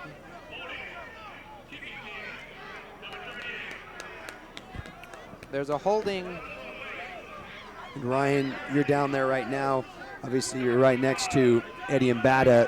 Tell us, his movement, the amount of pain. What are the trainers talking to him about right now? Definitely, you probably still could see him just behind me right now, but Eddie Bada, he was basically pointing down to his left hamstring. He couldn't even be able to put enough pressure to get up. He was limping off of it, and he was visibly upset that he cannot be able to put full pressure on it. He was still strong enough to be able to walk off the field, but that left hamstring, it either could be that or maybe a possible knee injury with it because of the pressure that he's not able to put on it. We'll give you more updates in a bit, but Eddie Bada is going to be out for right now. So that is a big loss for the Raiders, one of the key cogs in the offensive mesh there for Moorpark. He has had one heck of a game today, and they will have to make do without him for the rest of this one. It appears they will re-kick. And it is now Archibald and Skinner back to receive as Bada is hurt.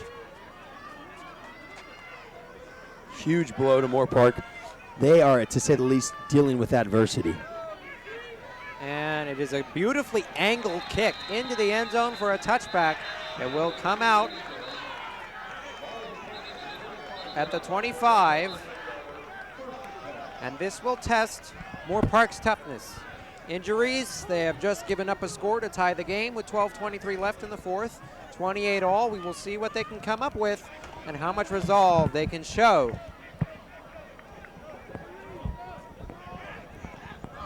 So on offense now, without Bada, it will be Malachi Meeks possibly to get the majority and bulk of the carries. Brandon Archibald is also available. I think it goes without saying, though, Bada is their number one go-to guy as far as pure ability, and for him to be out is going to hurt. And they're going to pass it. It was almost picked off, completely telegraphed by the Warriors. That was number, Alex Sardi, 84. and that was number 7, Jaden Davis. I think it should be noted that was Trey Johnson on that play. I don't know what happened with Isaiah, but he is coming back into the game right now. But Trey Johnson taking a snap. We saw him warming up earlier in the third quarter. So look to see if he has a role later on in the game.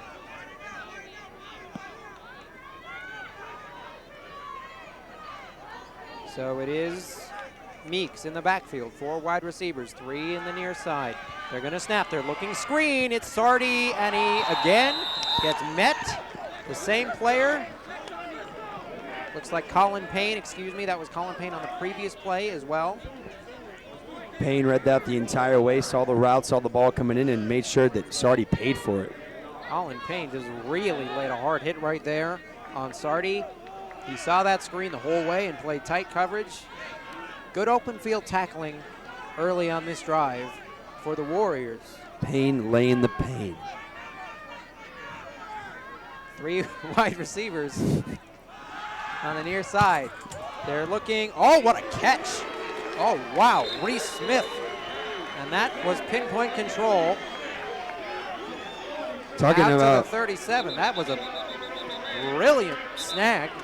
Colin Payne looks to be in a little bit of pain himself as he was slow to get to his up, grabbing his right arm. It looks like he's coming off the field on this next one. Logan Taylor back into the game. Alfredo Reyes also in the secondary. They're looking to captain that side of the ball. 11:34, tie game, 28-all. This is for the Marbles in this one.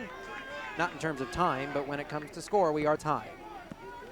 And the snap is good. They are going to throw. It is Sardi. He's got it. Did he control? They say he did. What a Out catch. at the sideline. What a catch. That is brilliant. They are north of the 50 and threatening again. I don't know how he stayed in bounds on that one. Alex Sardi making the play of the game thus far. Somehow getting his foot down before going out of bounds. Of course, in junior college, you only need 1 foot in for it to be a catch. Kenyon Toss Skinner on the far side, 3 on the near side again. They are motioning. It is Batarse. They are motioning him. He runs an extra blocker. It's a QB design draw and played well by El Camino. In pursuit was Alfredo Reyes again for the defense.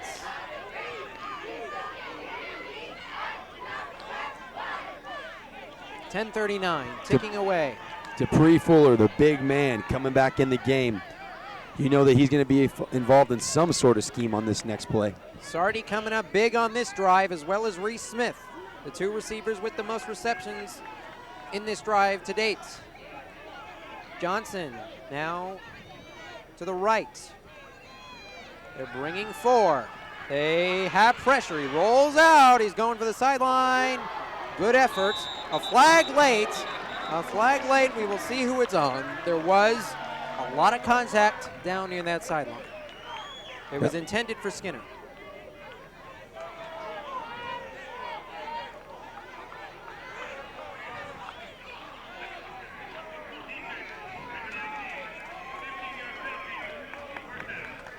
And it's a 15-yard penalty, a defensive pass interference call. They will move the ball and move the chains. Lee and Johnson get the call from Stewart. That's something else that should be noted. Stewart seems to go to those 2 guys for the play call selection, maybe because they are the stars of the defense at times. I mean offense, pardon me. Correction, I should say. Dylan Lee and Sardi in the near side. 1 wide receiver to the far side again.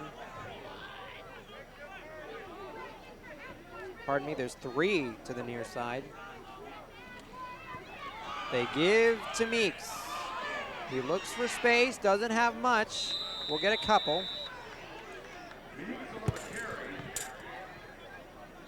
With just under 10 minutes remaining here in the game, I think that it is crucial that Moorpark not only comes away with points, but scores. They don't have room to worry about, or the luxury to not have to worry about, you know, the Warriors coming right back down the field and scoring themselves. So I think that it goes without saying that they need to come away with a touchdown. Now, of course, if it's a 4th down and rather long in this position, they're probably going to have to go with the field goal. But Dupree Fuller is also in there on the near side.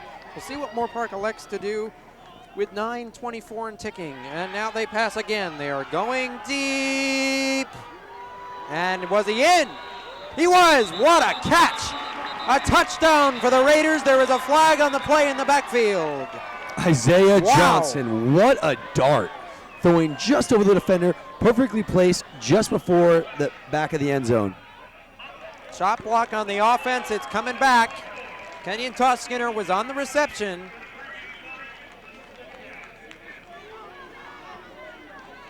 But that is a killer. It will wipe away the points. 9:16 left in the fourth. Tied at 28. Tied at 28 we are. They are at the 50.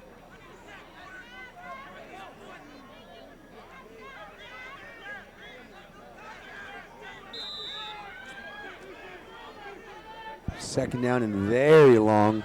And these flags are what make the difference between wins and losses right there. Moorpark would have had the lead again, regaining it. Instead, it's going to be a 2nd and 24. Sardi in motion. They're passing again. The throw over the middle is incomplete, almost picked off. In traffic there. Intended receiver.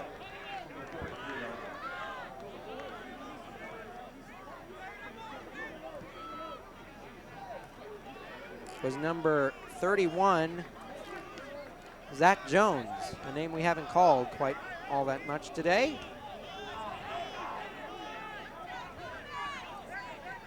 So important downs here. 9:10 to go. 28 all. 7-6 on the play clock. They're going to have to get it away quick, and they do. It's a pass. Pocket collapses. He steps up. He fires. It is. They are saying it's complete. A big reception there. Johnson buying himself time, which he's done so often here during this season. Buying himself time, rolling out, which he does so often, and finding these receivers on the run. I think that it cannot be stated enough that when Johnson feels pressure, he's almost better than when he has time in the pocket. Now it is going to be a 4th and 1. 4th and 1, and there are some decisions to be made, and that may be why they are calling this timeout. 8:42. They're in a bit of a, what I like to call, tweener situation. For our viewers at Time home, and score. for our viewers at home, just so you have an idea of the weather conditions here. Now, it has been a rather peaceful weather day as far as the sun and no wind really being a factor in the game, but it is 65 degrees out, and that is very cold in the conditions of Moorpark, California, which is, you know, the SoCal weather, which is usually in the 70s and 80s. But being 65 degrees, I think that it should point out that with that, it's definitely caused a lot more pain on every hit. Your body's taking more wear and tear, and it's harder to stay warm and keeping your body and your muscles ready to go. And while we have a minute, Ryan does have something down on the field. Ryan? Yeah, so as we had that injury to number 6, Edion Bata, he actually took off his pads. He's going to be out the remainder of the game. He has an ice pack on his left hamstring. Hopefully he is okay, but he has dealt with injuries in the past here at Moorpark College. So if you are a Moorpark Raiders fan, you're hoping that this is not a big one. Hopefully he'll be able to ice it and be ready to go, but he has his pads off and he will not be returning in this game. So now that we have that confirmed, it will mean that Malachi Meeks and Brandon Archibald will be getting more of the carries. 3 wide receivers on the near side, 1 on the far side. And as I talked about, they need a touchdown. They're going for it on 4th down. And it looks like a QB run and a sneak, and did they get it? Well, it is very close. It is very close. We will see where they mark it. And no, they did not. What a stand by the El Camino Warriors. A massive 4th down stop with 8:32 to go in a tie game, 28 all. The Warriors made those adjustments that very few teams are able to do in any football game when they're down in a game. Making those halftime adjustments is something I think that is overlooked commonly in football, and they did execute well. So 8:32 to go, very few possessions left in this game. 3 wide receivers near side. They run it up the middle, well diagnosed by a swarm of Raiders. Short gain. And in fact, they're giving him no gain. 2nd and 10. So 8:15 and ticking. 28 all. They still have timeouts to use. The snap, they're going to throw. It's near sideline, far sideline, and complete. A short pass reception. That was number 6, Corey Payne, on the reception. 3rd down, and a big one for the Raiders. See if they can get a stop here. Look for number 4, Damon Johnson, on the near side. They're bringing the house. The throw, caught. He is wide open to the house. Touchdown, El Camino, no flags. That's what you got to do. That is how you get yourself a victory right there. Now, the game's not over, but El Camino is executing. They are demolishing. They are being so productive with every opportunity that they're given, offensively, defensively. Just stopped on a huge 4th and 1. Next play, 2 plays later, they're throwing for an 80-yard bomb. That is how you win games and have successful seasons. 34-28 with an extra point coming. That is a massive strike. So 20 unanswered points by the El Camino Warriors. Moorpark looking to be in trouble as we start to wind down with just 7:34 in the game. And the kick is good, and now up by 7 are the Warriors. A big touchdown with 7:34 to go. We had talked to Coach Manere before this game had started, who is the DB coach for the Moorpark Raiders. He had talked about how they had played their best football game, obviously prior to this game, which was last week against Saddleback. He said that they played phenomenal, and the one thing that they really just had to cut back on was blown coverages. Tonight, we've seen a couple of blown coverages that I'm sure Manre wishes they could get back. But besides that, Moorpark has been playing well. The second half, though, rather just okay. Well, the running game, a focal point early in the first half. Bata is out. We'll see how much that will affect the rest of the game. 7:34 to go. Back to receive is Archibald and Skinner. The kick is away. And it is received by Archibald. He's running it out from his goal line. Has a couple of blockers and gets near the 20. Driven down hard. Tackled into the track. That gotta hurt. Very rarely see that one. Yeah, that's gotta hurt. 7:29. Moorpark looking to respond. They have a couple of timeouts at least to use. This is the time, very cliche, but this is the time, if you're a Moorpark Raider, you have to stay composed. Though the game is against you and you're dealing with quite a bit of adversity, you have to stay composed and understand that there's still 7:29 remaining in the game. You've had success the entire first half. So how can you implement or bring up again what you use in the first half into the second half? The second half game plan has not worked at all. The first half game plan worked a lot better. So start re-implementing those things that you did in the first half. Empty. They now motion over. It's a sweep. They miss a block. He's getting thrown around. He's near a safety. Are they going to call it? They have not. Loss of 7. They're actually marking it back at the 10 with some forward progress. So a very fortunate play there for the Raiders. It is 2nd and 17. And this goes back to my point I was talking about. If you can't run the ball, then all you can do is pass, in which case your offense becomes predictable. So Moorpark not having success in the run game has forced them to go back to their normal, passing packages. And it will be very easy for El Camino to diagnose certain things. The pocket collapses. He's got to get it away. He can't risk a safety. Oh, my goodness. Oh, and they say it is intercepted. Intercepted at the 20. El Camino. Jalen Stewart again. El Camino just playing out of their minds right now. I cannot believe what I'm witnessing here. Interception right after a 80-yard bomb, right after a 4th down and short. They are playing. I don't even know. I can't even describe right now. Incredible to say the least. But Moorpark has to stay composed and get it together as there is just 6 minutes and 39 seconds remaining. They need a stop, and they need it now. They cannot afford another point against them. 6:39 in prime position to possibly put the game away. Can Herman Gotoy lead the Warriors to a victory here? 4 wide, and now there is a time.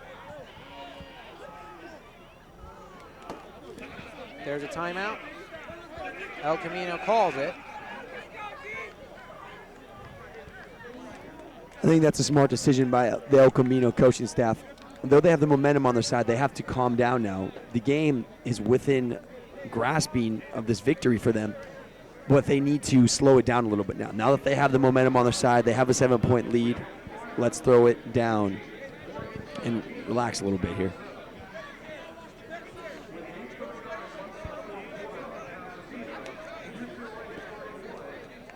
And so 6:38 left to go here. Ryan, you're down there on the field right now. You're able to see a little bit of this. If you've seen a lot of this, just animosity on the Moorpark sideline. How are they able to adjust? What's happening down there? Are the coaching staff trying to change it up? Is anyone leading? What's going on? So right now, the leadership, what they need to do, they need to be able to get everybody together. There's a lot of emotion, but a little bit of negative emotion. They're getting down on themselves right now, especially with giving up, it was 28-14. They've given up 21 unanswered points just in the second half alone. So right now, they're trying to get themselves pumped up again. A few of the guys are like, hey, just shake it off. We're going to be coming back. You guys got to be able to perform on the offensive end. But after a couple more touchdowns scored, it seems like they were getting a little bit negative. So right now they just got to keep their emotions high. They need to be able to just shake off what happened and focus on scoring, especially after that offensive drive. They need to get things started back up again. But credit to El Camino right now, playing their hats off. Brandon Jordan on the carry, a game-saving tackle by the Moorpark defense. 6:06 and ticking in the fourth. Now is the time to stop them if Moorpark has any shot at winning this game. The snap, the give, and now it's a quarterback run. They're trying to strip the ball out, and it is going to be up to Gotoy to maintain possession, because that is what Moorpark's MO is going to be for the final 5:40 and ticking of this game. That was Dante Gibson on the tackle, number 26.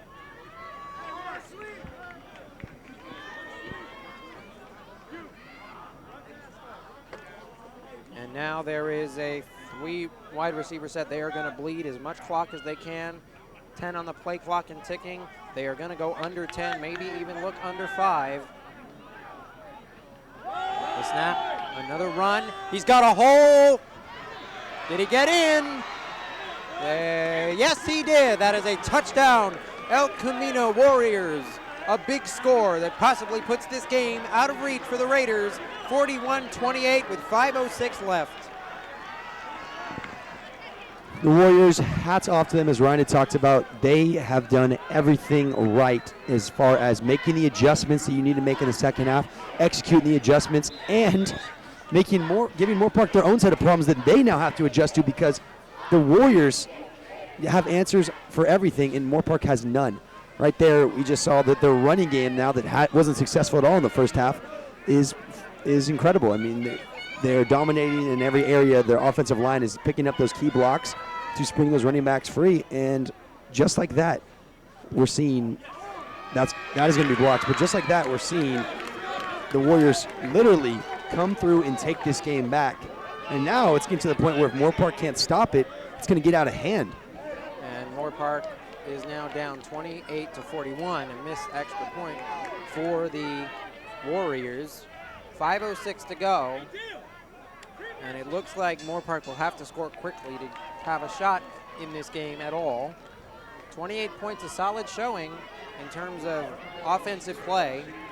The loss of batter really turned the tide in this game, as the running game has been less effective in this half. Set up to kick is El Camino. Moorpark may look to pass for the final 5:06 of this game. Back deep, Skinner and Archibald once again. Kick is away. And I apologize, that's Dylan Lee also back there. In the end zone. He's going to return it, tries to get to the outside and cut up field. He's got blockers. He's still running and will be stood up at around the 25. We'll see where they mark him.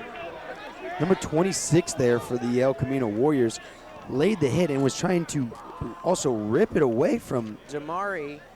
Yeah, exactly. Yeah, thank you, Justin. Jamari. Number 26 on there, that being Jamari Adderley, I should say, pardon me. Adderley, yes. So Adderley with the hit, and now it will be up to Johnson for a comeback. At the moment, 3 wide receivers, they split out Meeks, and he's looking sideline, tipped up and caught. Wow, fortunate bounce there. The reception is complete to Sardi.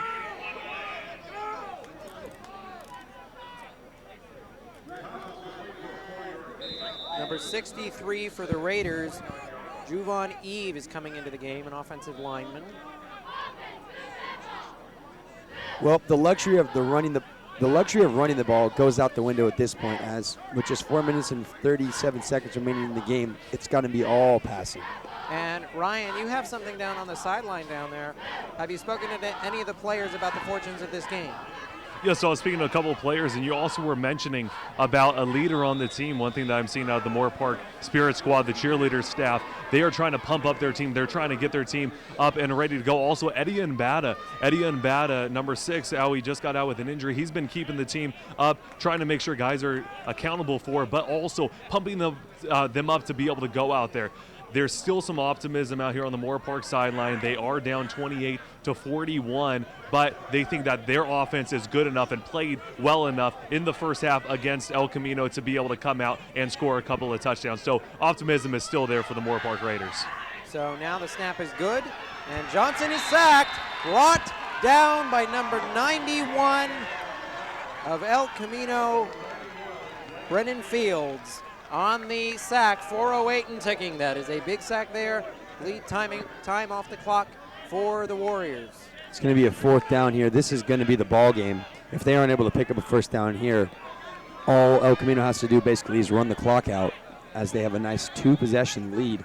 It just shows you, though, that you never have enough points in a game. You can never get comfortable. Not saying Moorpark got comfortable, but it just shows that no matter if there's time left on the board, a team can come back. And now the snap is good. Johnson rolls out of the pocket. He's got a throw. He's got a man. It is incomplete, a miscommunication, and they will turn it over on downs. El Camino will get the ball back, and most likely that is the game, barring a miraculous turnover chain possibility. With 3:32 left in the 4th, a 41-28 lead for El Camino. They have shown their toughness here in the second half. Some positives here for the Moorpark Raiders is, as Ryan had talked about, the leadership there is still there. The cheer squad here, amazing cheer squad. Over 30 girls on the cheer team. All, you can hear them right now as we do the broadcast. We also talked about Eddie Nbata hyping up the team in Ivory Jackson. But you also have to give credit when credit is due. El Camino, phenomenal second half. The way that they're able to make adjustments and execute is something that needs to be given respect. And a run up the middle, and Moorpark stacks the box and gets a stop. Important to note, there was also men also on the cheer team as well. So correct. Yes, thank you. There is. Yep. An opportunity for men to be involved, for our cheer team. It's awesome. So yeah. All genders are welcome on the cheer team. Important to note that. 3:10 and ticking in the 4th. All but academic here. 41-28 the score. 2-possession game, as Nick noted earlier, and they are going to bleed the clock. There's 11 on the play clock. They are going to run the ball, which means Moorpark will probably stack the box here. Play tight coverage. Snap, the give. Easy telegraph. A gain of maybe 1. 2:40. Moorpark will use a timeout. 2:39. Of course, Moorpark going to bleed a couple of their timeouts here just to get a chance to get the ball back, score, and then, of course, they're going to have to do an onside kick and then score again as they are down by 13 points. So 13-point lead, a couple of missed extra points on both sides has been the difference between 2 touchdowns. This will be a big third down here. It will mean the game. If they get a first down, it will be over. There will be no more timeouts for Moorpark to use. Now the benefit to a field goal here for Moorpark, because there is actually some sort of a benefit, is the fact that that PAT could play a crucial role as they are down. The El Camino Warriors are up by 13. Therefore, if they kick a field goal, it'll be 16. It's still a 2-possession game and not technically impossible. But if they get this first down, as Justin talked about, they're basically going to run out the clock, and there's nothing Moorpark can do about it. They need to force a fourth down. They are stacking the box. Run up the middle. They will. Keyshawn Dupree on the carry inside the 15. So they do get the first down on the fourth down conversion. Sorry, the third down conversion. And 2:24 to go. It will be all but over here. A couple more runs and maybe a couple QB kneels. Correct. Will be. I think that the frustration here for Moorpark and maybe just the ultimate, just the shock factor, it kind of ripples through. You hear this crowd.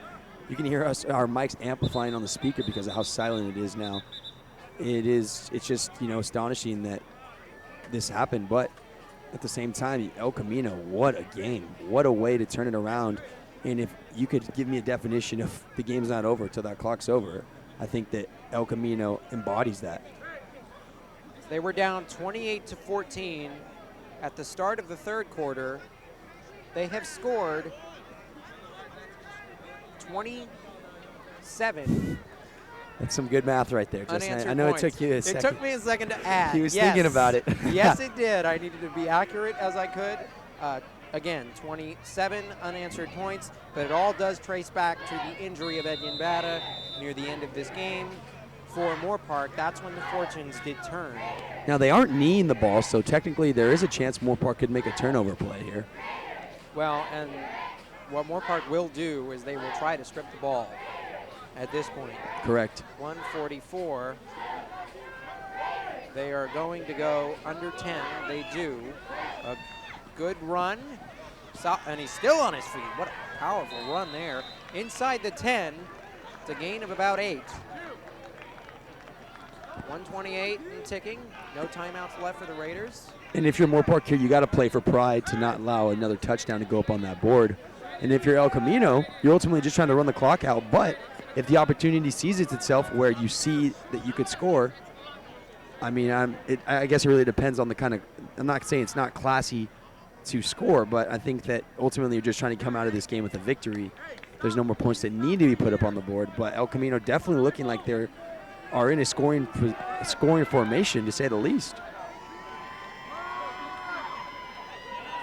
And that's a touchdown. Easy touchdown for number 27 of the El Camino Warriors. That is Daniel Carmichael with the touchdown run. 50.6 to go, 47-28. El Camino Warriors. It will be 48 shortly if they can get the extra point up and good.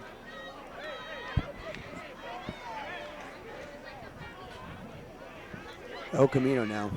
And go ahead, Justin. Go ahead. Just to be clear, Moorpark will drop to 1-4 on the season. El Camino will improve to 4-1.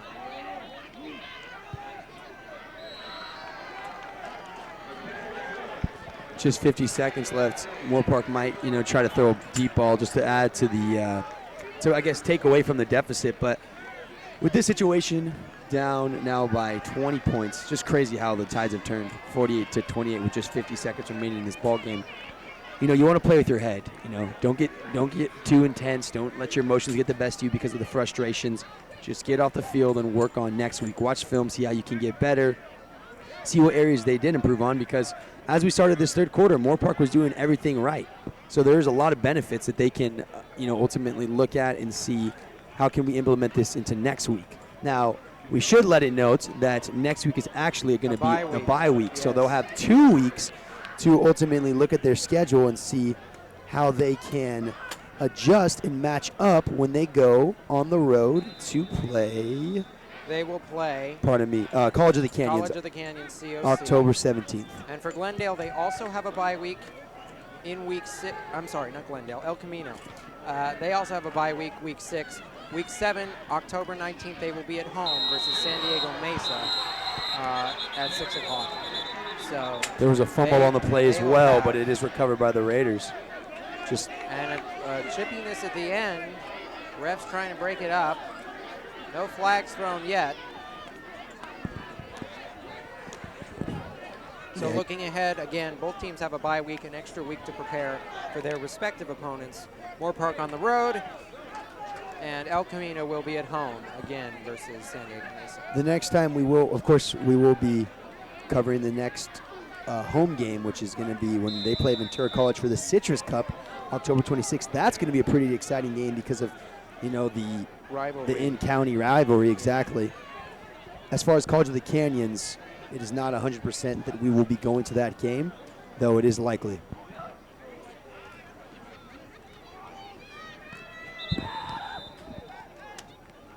So the run will be a couple yards.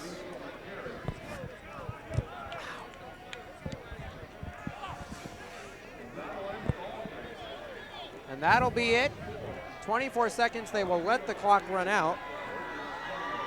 And the final score of this one, El Camino Warriors 48, Moorpark 28. Again, El Camino improves to 4-1. Moorpark drops to 1-4.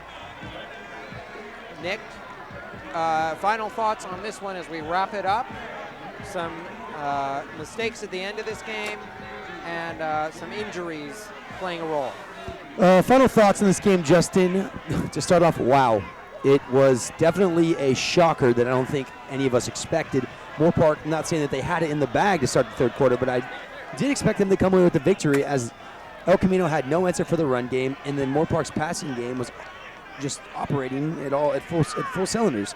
The injury of Eddie Mbata obviously shook up the team. Ivory Jackson, of course, tried to pump them up along with the cheer squad, but it wasn't able to work out. But with that being said, we are going to shoot down to Ryan Catcham, who's down there with Eddie Mbata and Dupree Fuller. Yes, as you mentioned, I got Dupree Fuller, number 1, and Eddie Mbata, number 6, out here. Now, first with Eddie on, we know that you got out with an injury. The whole entire flow of the game, was a very physical game. So how did it feel being out there? Man, it felt good when I was out there. The game, it was a really good game. We were going at it back and forth, and then second half we kind of folded. So yes, sir. The second half, you were held scoreless. What kind of changed in their defensive approach, and what wasn't working on the offensive side? I think our passing game kind of folded a little bit in the second half. I think that our O-lineman did a good job in the second half and the quarterback did a good job stepping in the pocket, but we didn't complete the passes that we supposed to. And final thoughts from you. How are you feeling right now? I got a strain right now. Probably sprain it. I'll probably be out probably 2 weeks, 3 weeks. All right, we're hoping the best of health sir. for you. Definitely. Thank you, Eddie. Appreciate you, sir. Definitely. Thank you. And Dupree Fuller, number 1. So out here on the offensive end, you guys were up 28-14 at halftime. What were you kind of seeing that kind of led to the downfall and kind of led to giving up that many unanswered points? The downfall led up to us beating ourselves. We got too carried away at halftime. We thought we was ahead. We thought the game was over. And that's just not how it's played. A football game is played from snap 1 to the end. And we just didn't play. We beat ourselves tonight. Obviously, you never want to lose a game like this, but what can you take away from it, and what's your motivation going to be like going in the next one? Our motivation will be to prove everybody wrong, because apparently to everybody we're the bottom feeders of this conference, and that's certainly not true. So we're just going to get back to practice. We got a bye week this week, so we're just going to get hard in the weight room, get hard in practice, and just come back stronger than ever. Since you mentioned that kind of perspective of what you guys are looked at in the conference, what do you think you guys are in the conference? I think that we're the top of the conference. We have a whole bunch of pieces, whole bunch of players, whole bunch of talent, great coaches, and we just need to find out how to play with each other, and that's just going to be the key to our success. Definitely. A lot of confidence from Dupree Fuller. It's actually his birthday tonight as well, but we're going to be kicking it back up to the post-game show and back up in the booth to Nick Federico and Justin Borses. Thank you for joining us here on the sideline. Thank you. Thank you, guys. Don't go anywhere, everybody. We'll be back with the Moorpark Raider post-game show in just a few moments. Stay with us.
And welcome back, everybody. We're here for the Mike Stewart postgame show. And Nick, Moorpark did lose 48-28. A lot of unanswered points at the end of this game. So what are your final thoughts in terms of storylines moving forward?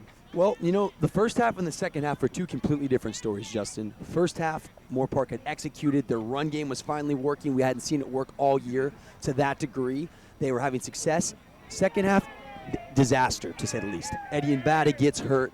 You know, we see what was something around 32 unanswered points for the Warriors. I couldn't believe that. I mean, just the mere fact that Moorpark was firing on all cylinders, and then one by one they started shutting down. I mean, first we saw the run game, you know, the run game's demise, which then led to the pass game's demise. Then Moorpark's defense was giving up blown coverages. We saw that 80-yard bomb down here. We saw another 85-yard touchdown down on the other side of the field. So ultimately, the cookie just started to crumble. And I think that there's a lot of good to take away from this game.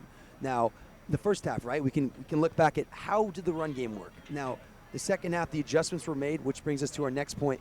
El Camino, the success they had in their second half adjustments, I think you got to give your hats off to them for an exceptional second half with every adjustment that was made, executed, and ultimately they had success with.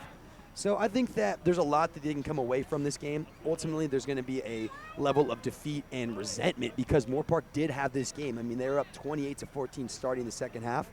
But with that being said, there's always something you can learn from. And I think the main thing that Moorpark has to learn from is you cannot get comfortable running the same schemes all game. It's going to ultimately cause a lot of problems and lead to a demise. So one of the biggest storylines of this game was Edian Bata's injury. We don't know the extent of it. We don't know if he's coming back in the next couple of weeks. Moorpark does have a bye week, week 6, so it gives him a chance to heal and the Raiders a chance to regroup.